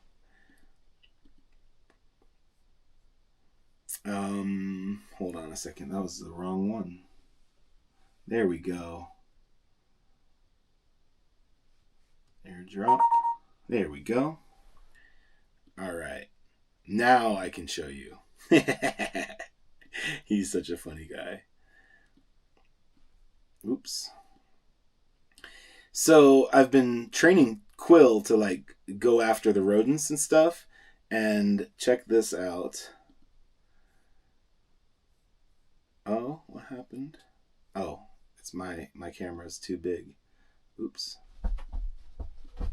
There we go. Check him out, dude. He is so funny. Yesterday, I took him for a walk around the property, and he loves like digging into like the rat nests and stuff like that. And you can see on the ground there, he caught a mouse and killed it.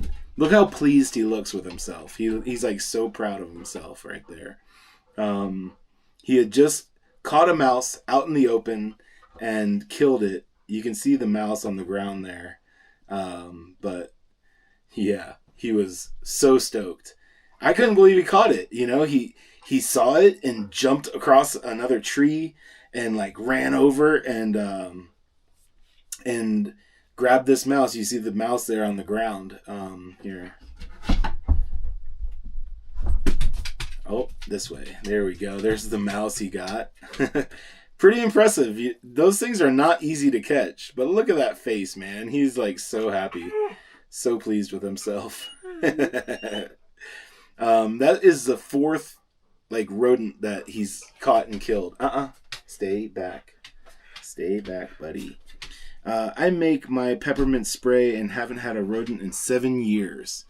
Yeah. I mean, I think some places it does work, but man, the rodents out here, they're on another level, man. They're tough. They are really tough. Let's see. How come? Oh yeah. Tribe cured herpes on his newly purchased robot with his peppermint oil. Yeah, I didn't know you could cure herpes with peppermint oil, but that's impressive. That is, it's good to know, you know, just in case for anybody out there that has that issue. So no field cats on the property then. No, you know, I tried cats several times. Had one or two that stuck around for a while, but eventually they just kind of disappear, and I'm taking a break from cats. The last one that I had as a foster, I was just kind of taking care of it for a while.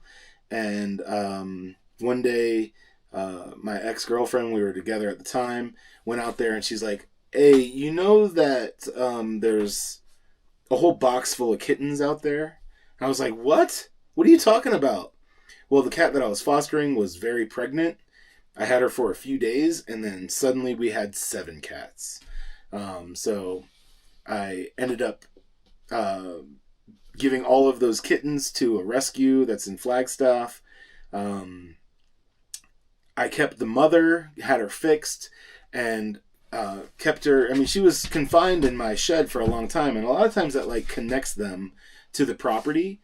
But the cat came from pretty close area to where I'm located, and the moment I let her out, I opened the door so she could get out on her own. Because once you like keep them confined for a while and food's there and everything, they don't go anywhere. But this cat, I think it was too close to where she came from, where she was like rescued from, and she went right back to there.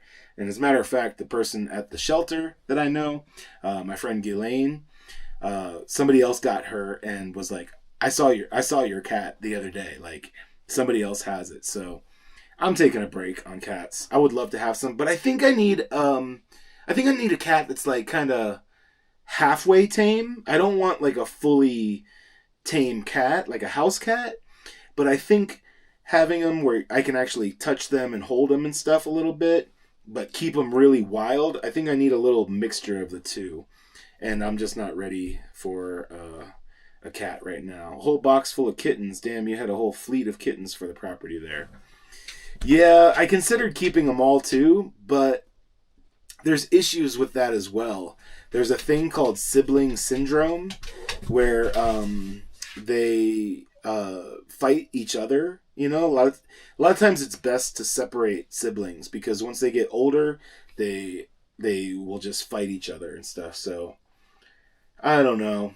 I just felt like it was best to adopt them all out. And, they went to the shelter and they all got adopted, So they were cute kittens. They were really cute. I was tempted to keep them, but robot herpes happens in Vegas for some reason. Complexioned. I know what you mean. Yep. Barn cats. Yeah, he's all proud. Yeah, he was very proud of that mouse kill. He just laid down. Oh, look at him. He's so cute. What a good boy. I'm afraid to say much when he's it's kind of like a kid when you get the kid calm down finally. Don't do anything. Let the kid be calm, But yeah. So we've been live streaming for 2 hours and 6 minutes, dude. It's a long time. Not nearly as long as what I usually do on live streams. I'm a long streamer, if you know what I mean. Yeah, I will keep a stream going for 6-8 hours, sometimes more. But I'm not really feeling up to it at the moment. It stays in Vegas. I broke the rule. Yep. The robot herpes, I've heard that sometimes it doesn't stay in Vegas, And that's why you should sanitize your sex dolls and your sex robots, Sanitize them, clean them out, give them a good flushing, May as well keep this going to 2 a.m., Paulie. I can't do it, dude. I cannot do it. Not this evening. I just came off of a very intense weekend. I'm ready for bed. I was up early this morning, too, at 7 a.m. because I had to go to Flagstaff. I had a doctor's appointment, all that kind of jazz. So I'm not feeling up to it. But I will be doing that in the future. I will. That's coming. Once I get this live stream set up, really dialed in, I can, get all my cameras going like this. I'm going to have 8 cameras inside and outside of the truck. So I'm going to be doing some epic live streams going on out there. So are you using compost toilet? They allow that instead of septic. They don't really allow it instead of septic, but that is what I'm using. There is a composting system that is approved for the entire state of Arizona that I'm getting ready to build. I have the hole dug. You have to bury these 55-gallon plastic barrels into the ground. And you can, you put the waste in there, you cover it with sawdust or whatever, peat moss, whatever your kind of cover material is. And you can, let me reset the duo, see if it comes back. There we go. Now we're up to speed. I'm going to be building that composting system soon, and it is legal statewide in Arizona. So there's really nothing they can say about oh, you can't have that because cosmic sunbeams with the bong hit. Yeah, man, hit it once for me. I just quit smoking cannabis about a week ago, maybe a little bit longer, 8 days ago. So I'm sobering up a little bit. I'm doing a little more healthy living. Using this stint in the hospital as a jump start for $8,500 for septic, cheapest price. Man, that is not the case here. The cheapest price I can get a septic for is $21,000. The what do they call it? The exploratory holes that you have to dig are ground, or what is it called? The rock layer, the bedrock. The bedrock is so close to the surface that a conventional system doesn't taking a tolerance break. No, I'm taking a for real break. Once I broke up with my girlfriend, I kind of went crazy on cannabis for a while. I was smoking a bunch, and it's time to sober up again. So pre-COVID, it was $2,500 for a septic. Holy crack! Perk test, yes, the perk test. Yeah, the perk tests out here, you can't qualify for a conventional septic system. So you have to do the one where, you know, there's chemical where you're putting chlorine in and it has an aerator pump and there's like multiple chambers. It's like $21,000 at the cheapest. Some of the systems that they have out here are like $40,000. It is insane. So I'm going to be building that composting system and getting that off the ground. So did Tater sell his acres? I have no idea what Tater's up to. No clue. I did hear something about that, but I don't know. Yeah. Good old Tater.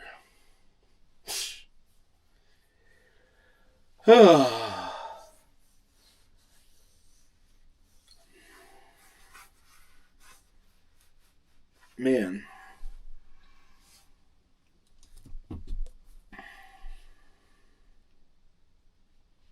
I gotta send a text message.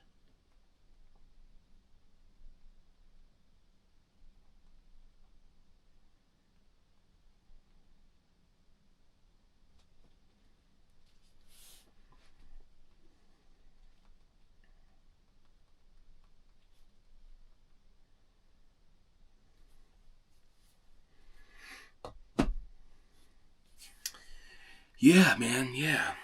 Okay, we had our land out there first, then the other bozos showed up. Yeah, that's happening out here big time. I mean, I'm one of the bozos.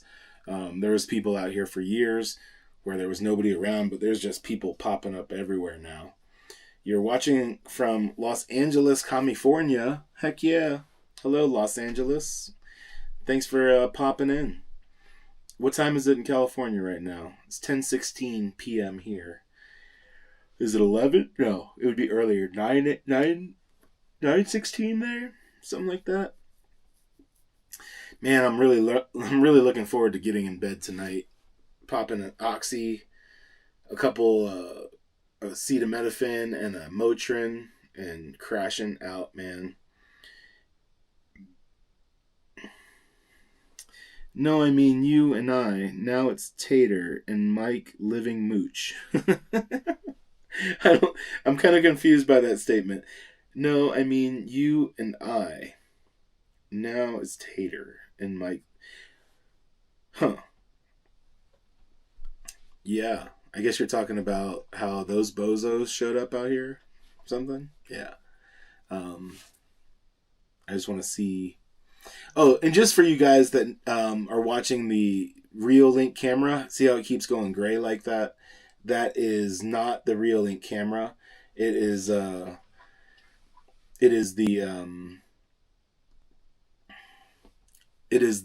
internet. I'm going to be improving that setup so that doesn't happen anymore, but it's my internet connection. It's doing a lot right now. It's trying to handle a video feed plus the internet, and it just can't handle all that. So I'm going to be splitting up the tasks. When you look at this feed on my phone directly from the camera, you don't get that at all. There's no delay. It's full 4K. It doesn't ever drop frames. It's just a really solid feed. It's just, you can see, look at the difference. Like you can see that little color blurb and now it's gray. It's not happening on the camera. This is all because of it's all because of my internet connection. It's really a solid camera. It's just, it looks a little funny on there. So CA is same time as you, at least until daylight saving time. Okay, I never keep track of that. So Northern Nevada has nice land too, central, and it's cheap. I was looking around Carson City at land, and there are some cool places out there. It's kind of a grimy area, It's got like whorehouses everywhere and stuff, so it's a little methy, It's a little, got a dark underbelly, I would say. So long as my neighbor's Wi-Fi doesn't drop, the Reolink works, huh? Yeah. On my 10-acre property, I'm mooching off of my neighbor's property.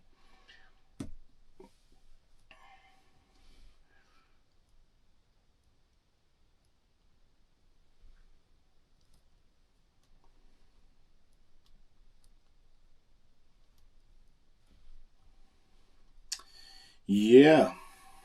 So, I'm sorry, I'm just answering a text message right now. But Lavender, we manufacture company or comfort. Hi, Paul. Happy you are back. Hey, what's up, Craig? How are you doing, man? Thank you for joining in the live stream, dude. I saw your message, but I'm live streaming and I just couldn't answer there.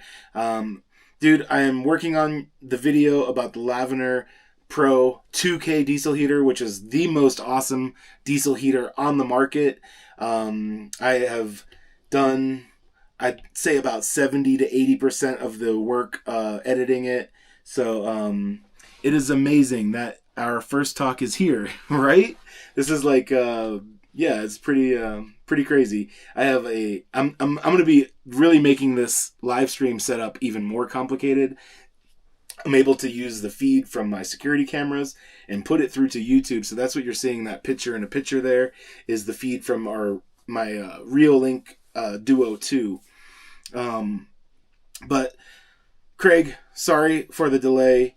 My life has been crazy. I will get that video out. I know it's probably not ideal that it's not winter anymore, and I'm sorry about that. But dude, I love the product. Lavender Pro is like the best diesel heater that you can get at a reasonable price, you know? I mean, I'm sure the Webasto's and the S-Bar heaters are good quality too, but I'm not paying $2,000 for a diesel heater. That's crazy talk. So, the first thing is to keep healthy. Thanks, man. Yeah, I've been going through a little craziness this weekend. Spent 4 days in the hospital. Had my appendix out. I'm feeling like 100% again, aside from the incision. This one incision, I have 3 of them. The other 2 I don't even feel, but this top one's a little bit, it's a little bit hurty. It's not doing so great, but it's healing like it should, though. It's funny, they don't use stitches anymore. They used a super glue. All the super glue has come off. It kind of, just naturally falls off. It's been like 6 days now, I think. Yeah. So I went in on Saturday. So everything's healing up the way it should, and things are going good. I'm happy to be alive. I was happy to be alive before, but let's see. Cosmic Sunbeam says, "Have you seen any flying saucers?" I have not seen a flying saucer, but I have seen a unidentified flying object. I've only seen one once in my life, and I was in Slab City, and I was out. It was probably 10 o'clock at night, totally dark. I was sitting in a chair. I was on my phone, and I don't know why, but something told me to look up. I just looked directly up in the sky. Directly overhead was Orion, the constellation Orion, and moving right across where Orion's belt was this craft that had one like white light, like this color light in the lead of it, and then green lights trailing in a triangle shape. So it had one amber light, one green light on this side, and another matching green light on that side, and then like 4 more green lights on the one side. It never changed direction. It flew. It seemed like it was very high altitude. It moved in a straight line. There was 3 other witnesses. My ex-girlfriend, my girlfriend at the time, was there. I called her, told her to see it, and 2 other people witnessed this as well. We all watched it until it flew out of sight, but it didn't fly like down to the horizon. It was so high altitude, it flew like just straight path. I don't know what it was. I suspect it was like U.S. government stuff, but I couldn't identify it. I'd never seen anything like that before. It was pretty wild. So I don't know. I've seen an unidentified flying object, but or a UAP or whatever they are. But I kind of believe that it was U.S. government, not an alien craft. Another possibility is that it possibly wasn't just one craft. It could have been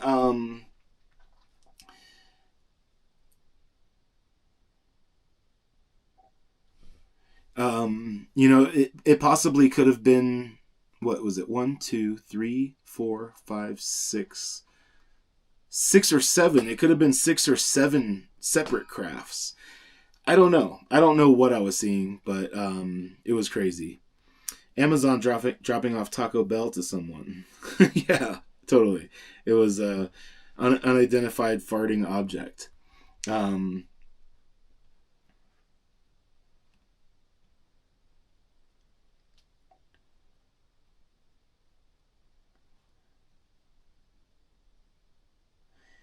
I'm so confused by this message, Chris. I'm confused. I'm totally okay with constructive criticism, but I don't know what I don't really know what that's in reference to. Let me see. I have another message. Oh yeah. Yeah. So it's hard to read two chats at the same time. I'm like, what? Have you guys seen the Walmart drones that are delivering packages?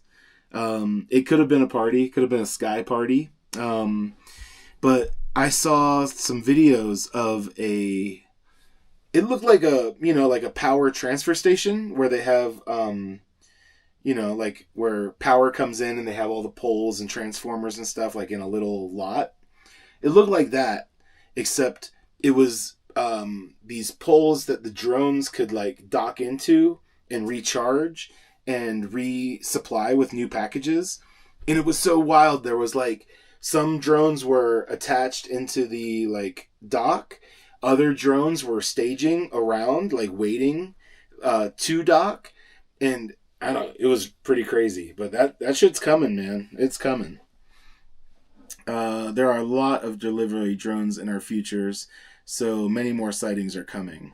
Black magic will be the fall of the drones. I hope so. We could use black magic on the drones. I'm totally cool with that. Some or most of the important stuff up there we don't see. It's cloaked. You'll elaborate later. Okay. I'm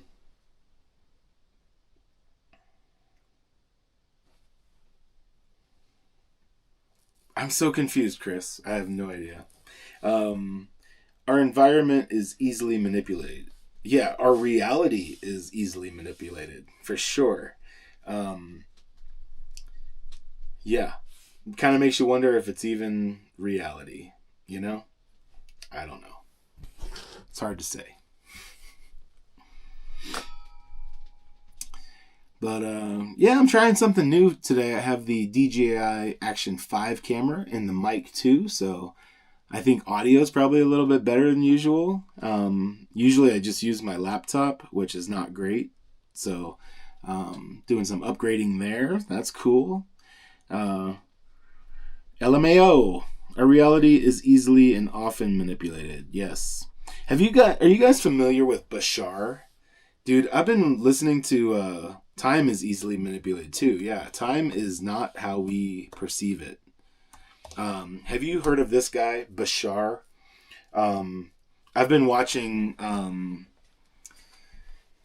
his stuff, and this guy is a channel. He channels an alien entity from another parallel universe, and I think Honor is in the market for a diesel heater. Dude, what kind of rig is it going into? Because Lavender Pro, I'm going to have a video coming out soon about the Lavender Pro 2K diesel heater. Pretty much the only place that you can get a 2K diesel heater. Some companies will say they have a 2K, but it's not. It'll be a 5K with a 2K sticker on it. The 2K is about this big. If you have a small-sized rig, I highly recommend it. It is freaking awesome. It's a small space. It kicks out, to me, it seems like almost the same amount of heat as a 5K, but a very small package. It's the cutest little tiny thing. It is awesome. Has thermostat features or power settings. Pretty awesome. So my temp gauge is broken for my boiler heat. Oh, okay. Boiler heat. Well, yeah.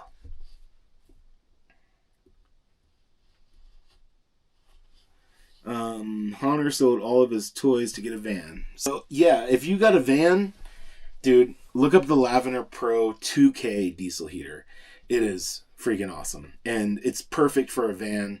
A rig this size. I would really like to put one in this rig. It doesn't need a 5K diesel heater. Sold the boat, waterbed, guns, and tools. You sold the waterbed? What? That's crazy talk. You should never sell your waterbed. I had a waterbed when I was like in middle school. That thing was stupid. It was so dumb. I hated that thing. I thought it would be cool. I thought it would be like a Playboy, you know? But no, it was dumb. And I got no play, so totally useless type of thing, you know? But yeah, anyways, Bashar, he says 2026 is the year of disclosure. We're going to be seeing more about alien technology, stuff like that, alien crafts. 2027, he says, is when we're actually going to be introduced to them. Like, we're going to be able to speak with them. We're going to be seeing their crafts in great detail, up close and personal. So there might be a lot of stuff happening in 2027. I kind of believe the guy, you know? He's been channeling this entity for 41 years. And sure, maybe he could be crazy or whatever, but seems kind of legit, dude. I don't know, man. I don't know. Yeah, I'm kind of a believer, so that's all hogwash. You're hogwash, Paulie. That's nonsense. I don't think so, man. I think it's real. I think it is real. I don't know. That's a great deception event, too. Not seeing what the left hand is doing. Yeah, like a magician. Like, but don't look over here. Look over here, but not over here. Well, one possibility is that we have alien crafts. We'll start seeing alien crafts and stuff, but it won't be aliens. It will be our own government acting like aliens. That's definitely a high probability too. The amount of propaganda out there right now and disinformation is insane right now. Yeah, it is. I mean, you can't believe anything anymore. So why not believe the guy that channels alien entities from other dimensions? It's just as feasible as anything else out there, you know? Those beings have been here since the beginning. They have been here far before and long after us. Well, that's one of the things that Bashar talks about. Is the guy's name is actually Daryl Anka. He's the human. Bashar is the entity. But he says that there have been aliens among us for our entire existence. They have been here long before we were here. The aliens that we know as the Greys, those actually are, it's our DNA. Those are evolved humans. And what he says is that the Greys did things similar to what we're doing. We're going down this path of destroying our own world, and they want to help us avoid that. Bashar is a hybrid, so he's not exactly a Grey. He's not exactly a human. He's somewhere in between. Everything you will be seeing is a shit show. MS. All of a sudden, now the big and evil? Nay. I agree with you 100%. Yep. We'll find out. We'll find out next year if it's true. I don't know. This timeline here, I can't believe I'm stuck in this timeline, to be honest. You're only stuck in this timeline because you believe you're stuck in this timeline. You need to develop a different belief. You can get out of this timeline. If you believe it enough, apparently you can jump. You can jump timelines. You can jump realities. So, unveil. Oh, okay, unveil, yes. Like Jeffrey Dahmer. Among us. Yes, there are aliens living among us. He also says that in 2027, all of the aliens that have been living among us will reveal themselves and let us know which people aren't actually people and actually aliens. So pretty crazy. I don't know. We'll see what happens, you know? I probably shouldn't even talk about it. I probably should just believe what I'm going to believe and let things play out on their own. I have 2 pieces of garbage sitting over here on my perfectly clean counter, and I just have to get rid of them. They're bothering me. So, there we go. That's so much better. They've been bothering me the entire live stream. In the lucid dreaming state, yeah, anything is possible. Absolutely. That's something I'm going to be working on, is lucid dreaming. And lucid dreaming is also similar to like astral projection.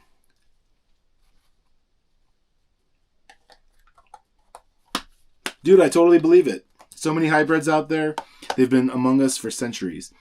But another key point that Bashar makes is that they are not here to harm us. They're actually here to protect us. So you guys have seen reports of a missile silo that is coming online. They're going to be doing a launch or something like that. And an alien craft has hovered over the missile silo, scrambled all the launch codes where they couldn't even launch.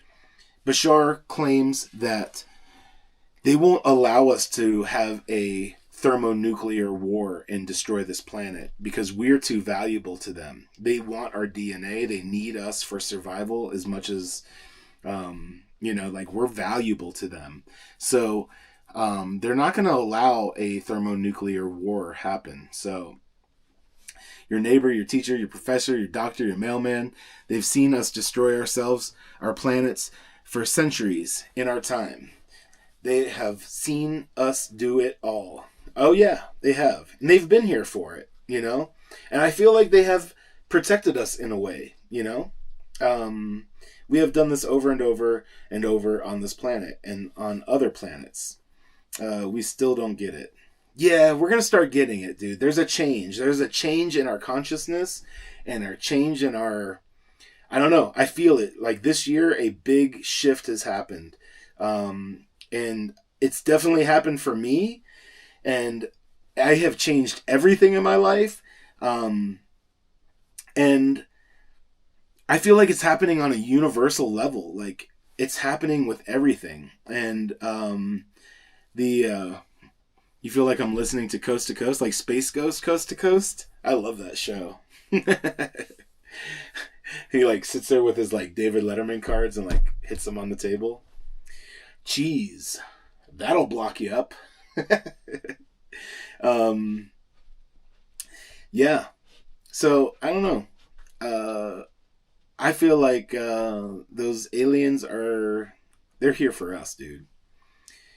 Oh, we should talk about lucid dreams for sure. Yeah, heck yeah. We sure should.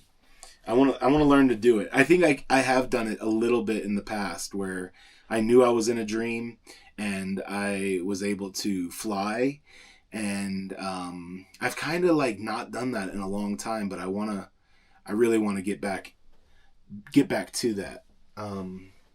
So there's a shift in my bottle of bourbon for sure.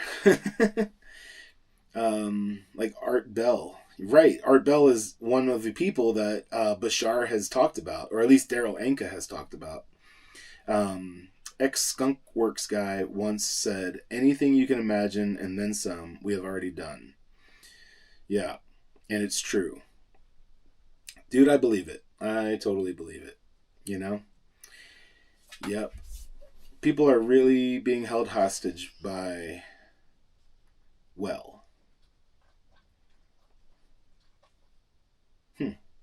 that one didn't make sense to me. But, yeah. They aren't being allowed to progress as they should. I'll say that. I think we kind of keep ourselves from progressing. The media, stuff like that. Governments, they don't help. But we keep ourselves kind of enslaved, if you will, based on our own fears and, just not being, just like buying into all the stuff that's going on out there. There's a lot of craziness out there.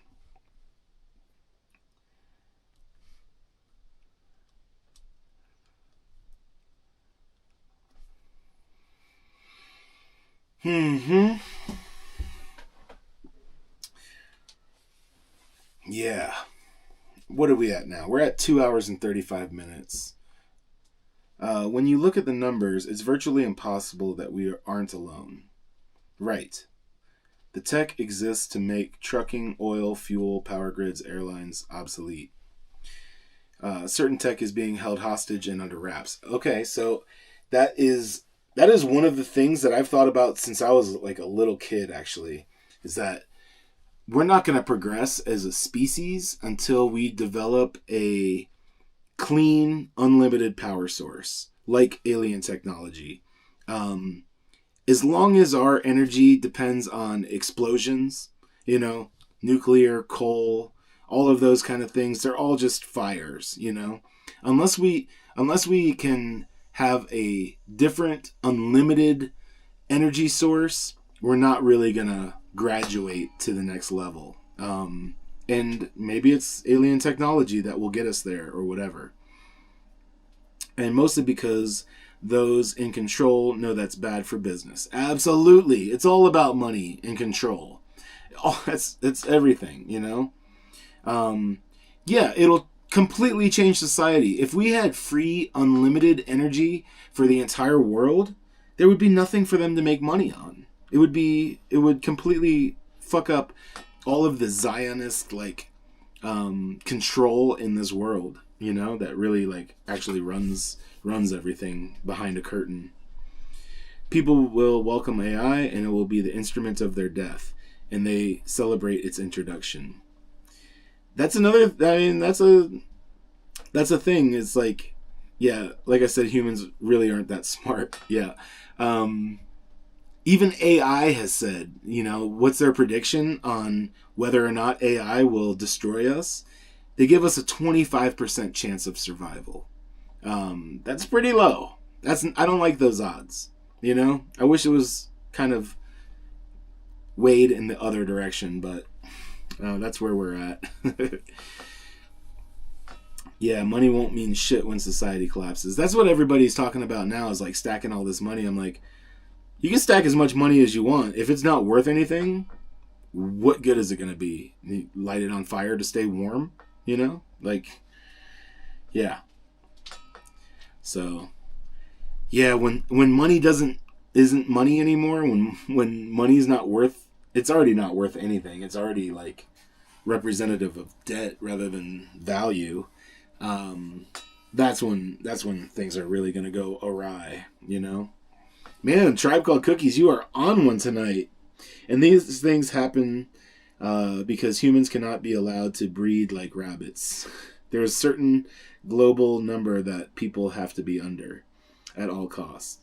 They're getting their wish right now because breeding has tremendously slowed down. They're really having issues in Japan. They don't have the workforce to support all their industry anymore. They are really feeling the brunt of population control because they don't have young people stepping into these roles.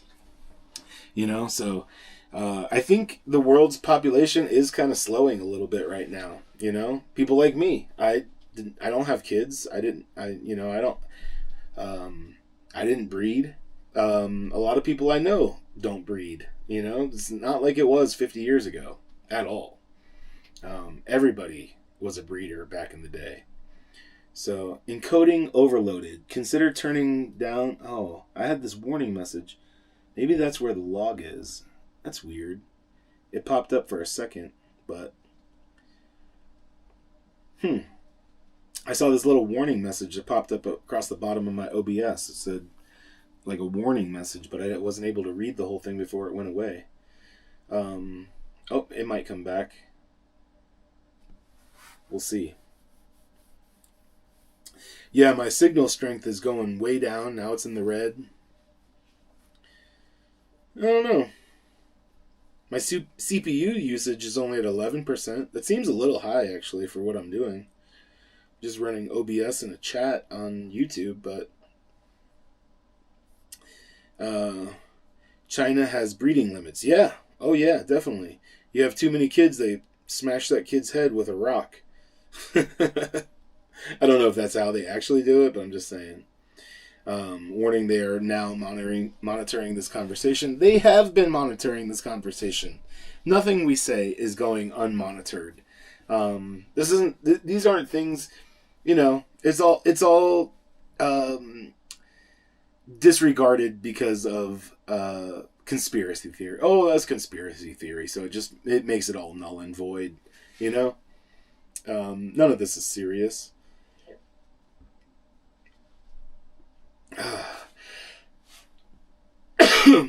Man, it's so funny. That really helps. It really helps if you have to cough or do something like that. Pressing on it is really helpful.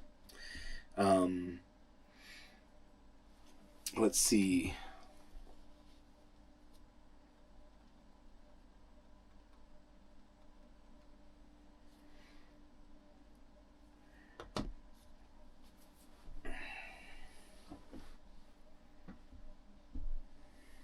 Paulie, next time you go live, I have a request. Can you get some picture frames of us and place them on the counter beside you on the kitchen counter? Dude, I could take like a freeze frame from one of my videos. We were in Tiananmen Square. You're right, Paul. Yeah, I could take like a freeze frame from one of the videos that you're in when we were doing the turbo on the bread truck. Yeah, I could do that. One of my plans is when I hit 100,000 subscribers, that YouTube plaque is going right here, and I could put Tribe Called Cookies right next to my YouTube plaque. I think that would be really nice. What do you think? R.I.P. Art Bell, who was right next door to us over the hump in Pahrump. Oh, really? I didn't know he was in Pahrump. AI is ever increasingly watching, listening, and reading everything you do online. Yeah, everything you do online is indexed and recorded by AI and studied by AI. Everything. Absolutely everything. I've been using Gemini here and there, and they just keep adding features to Gemini.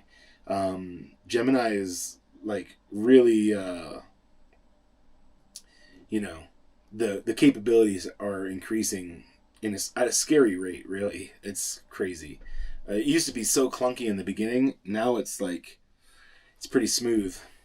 Everyone will have their file. And man, not good. Yep. Oh, I'm sure I have a file. I'm the guy that records the police. I definitely have a file somewhere. Absolutely. But whatever. What are you going to do? I figure, why try to protect my privacy? Why not just put it all out there? I don't have anything to hide. I'm not doing anything all I'm doing is talking, I don't think that's a huge threat, People, if they are allowed, will be surviving on a point system. No money. Yeah, digital currency, for sure. Yep. And then you'll have a digital wallet that the government can shut down. And they're like, okay, you want to misbehave? Let's shut down that wallet. See if you can get food now. You are definitely red flagged in NCIS and Scope, man. Yeah, I know. Yeah. What are you gonna do, dude? Is there any fighting it? Might as well live it up while I can, So, I don't know. I say that until the government comes knocking, and then it'll be a problem.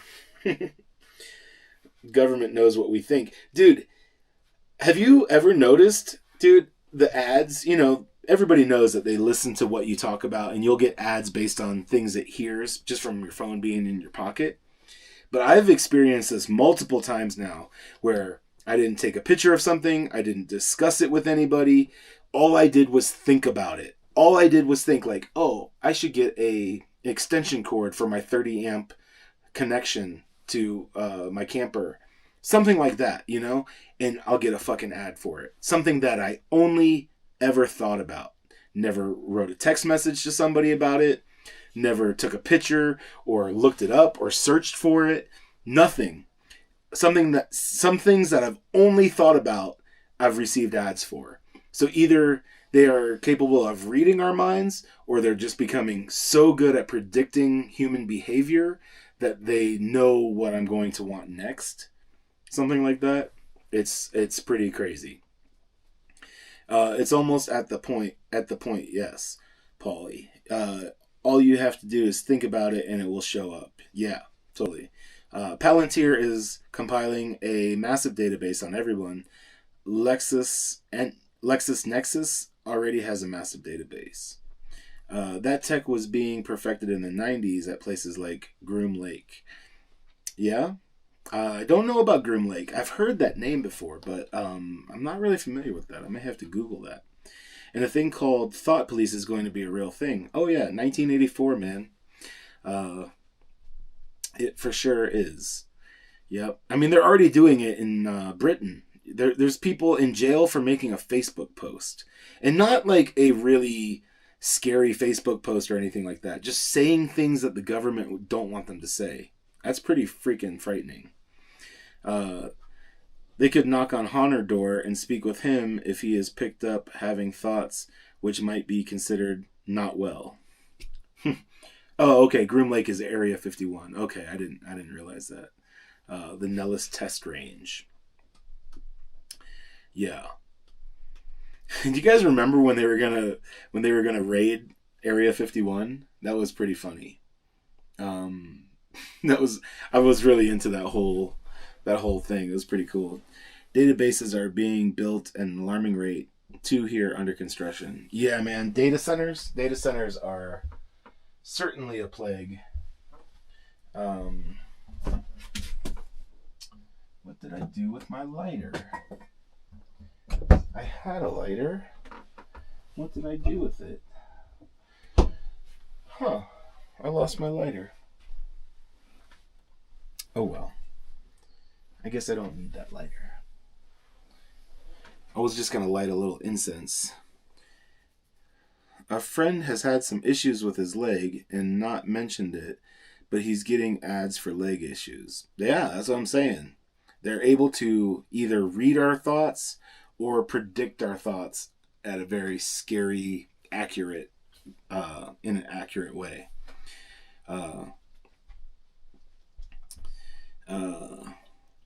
Yeah, man, it's wild. It is some wild shit, some wacky, wild stuff. Yeah. What did I do with that lighter? Huh. Oh, maybe up here? No. Oh, I shouldn't touch the treat cabinet. I'm not going to be able to stop thinking about it, so I got to find it. Oh, there we go. There we go. I'm just going to burn a little Palo Santo, clear all this negative energy all up in the room, you know? Yeah, there we go.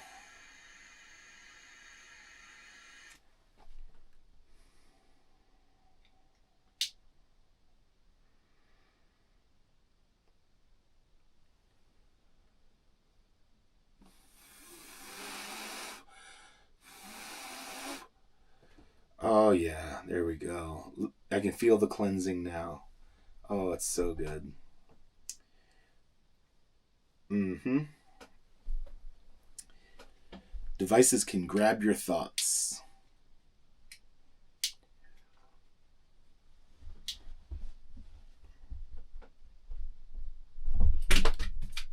You like that new spot, Bubba? Do you want me to put a little cushion down for you? Make it a little more comfortable? I can do that. Let me get a cushion for you, buddy. You take this off your bed.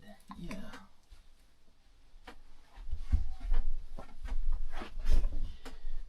Okay, look out. Look out. Look out, Bubba. There we go. There we go. Lay down. Come on, lay down. There we go. Yeah, now you have a little padded seat for yourself. Lay down.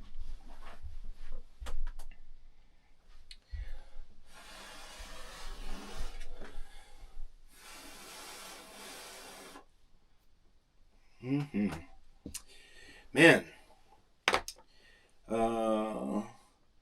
Tribe, no chips in me. However, I'm crazy for the I'm too crazy for the government. They perceive me as a total lax priority and resources. The tech to recognize your heartbeat anywhere on the globe is already in use by those who shall not be mentioned.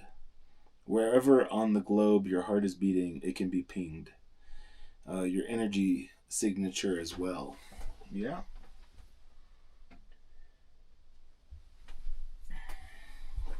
I'm telling you, the aliens are going to step in next year. They're going to take care of some shit. It's going to be a whole new world once the aliens step in. So many folks out there walking around like an unprotected Wi-Fi router with their energy signature. The keyboard apps on our phones capture login data. Don't use Gboard app. Install a privacy-respecting keyboard app like Futo. I don't think I have any keyboard apps. I don't know.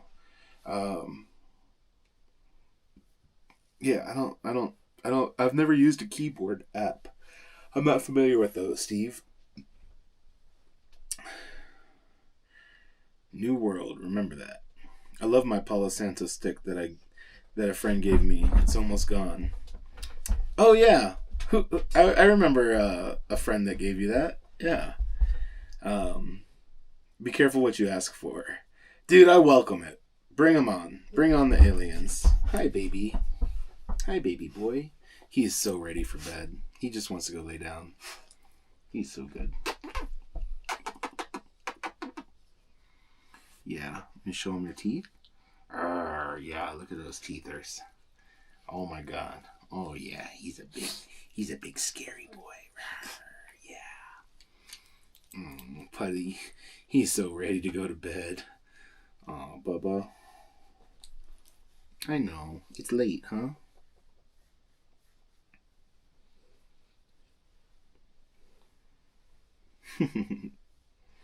He's such a sweet boy.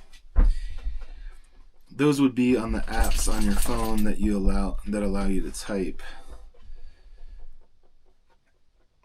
Yeah, I mean, it's just built into the iPhone. Like, I mean, I have a keyboard on my iPhone, but it's just the one that came with it. So, that dog could be good in commercials with a little training.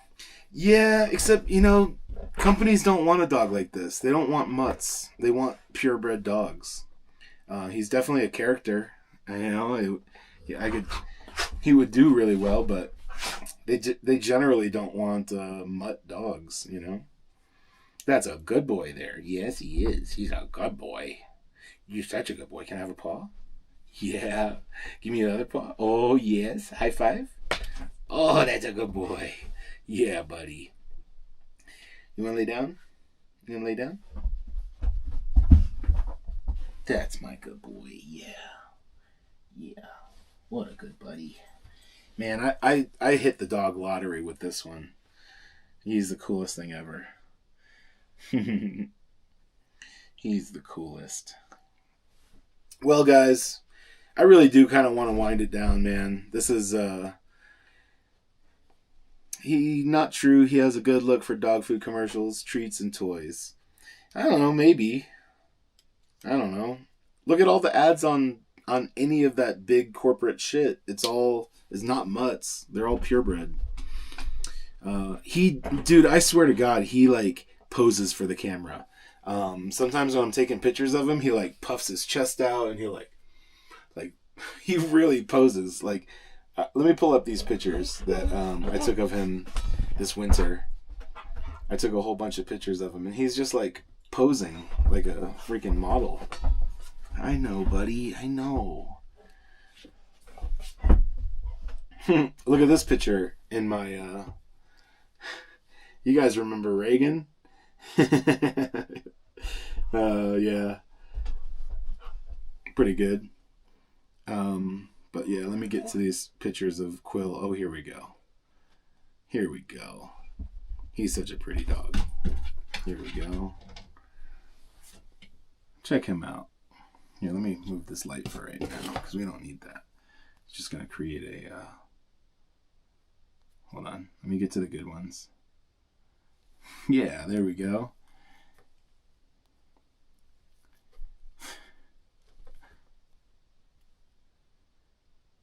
He's very majestic, you know? I swear he knows, like, when I'm taking pictures, he, like, poses for me. Oh, I was giving him some dinner. But yeah, you get the idea. He is the cutest. I'm crashing. Nice to see you, Paul. You look great. Kisses to Quill. Yeah, man. Thanks to everybody for joining the live stream. It's been an awesome live stream. I really appreciate everybody being here. He could advertise diesel heaters in a cabin setting, Paulie. Yeah, for sure. He loves the cold though. He's not really a fan of heaters. He'd much rather it stay unheated. When it was freezing, it was below freezing. It was like 20 degrees. He would go outside and curl up in a chair and just sit there and for like hours outside in the freezing temperatures. I would call him to come in. He didn't want to. He loves it. And even one night I woke up at like 2 o'clock in the morning and I realized he was still outside and I was like, oh man, buddy, come in. And he came in, he's dripping wet. It had rained and he didn't even lift a paw. He just sat there and got rained on. And he just loves it. He loves the cold. So, Honor, fire up a live for after the show. Yeah, everybody go over to Honor and have a nice troll live stream over there. And yeah, but I am going to get out of here. I'm going to shut this live stream down. It has been a wonderful night. I really appreciate all you guys coming to the live stream and this awesome chat that we've been having about aliens and security cameras and police interactions and all of that stuff. Thank you guys so much for coming. There's going to be a lot more in the future, so stay tuned. Hit the subscribe button, hit the thumbs up button, all of those YouTube bullshit things, and I'll catch you in another video real soon. You know, there'll be more coming. So, thank you guys. Keep up the good work with the giving up vaping. Absolutely. So, we're ready for bed. Yeah. All right. I'm shutting it down. Thank you all, and I will see you again real soon.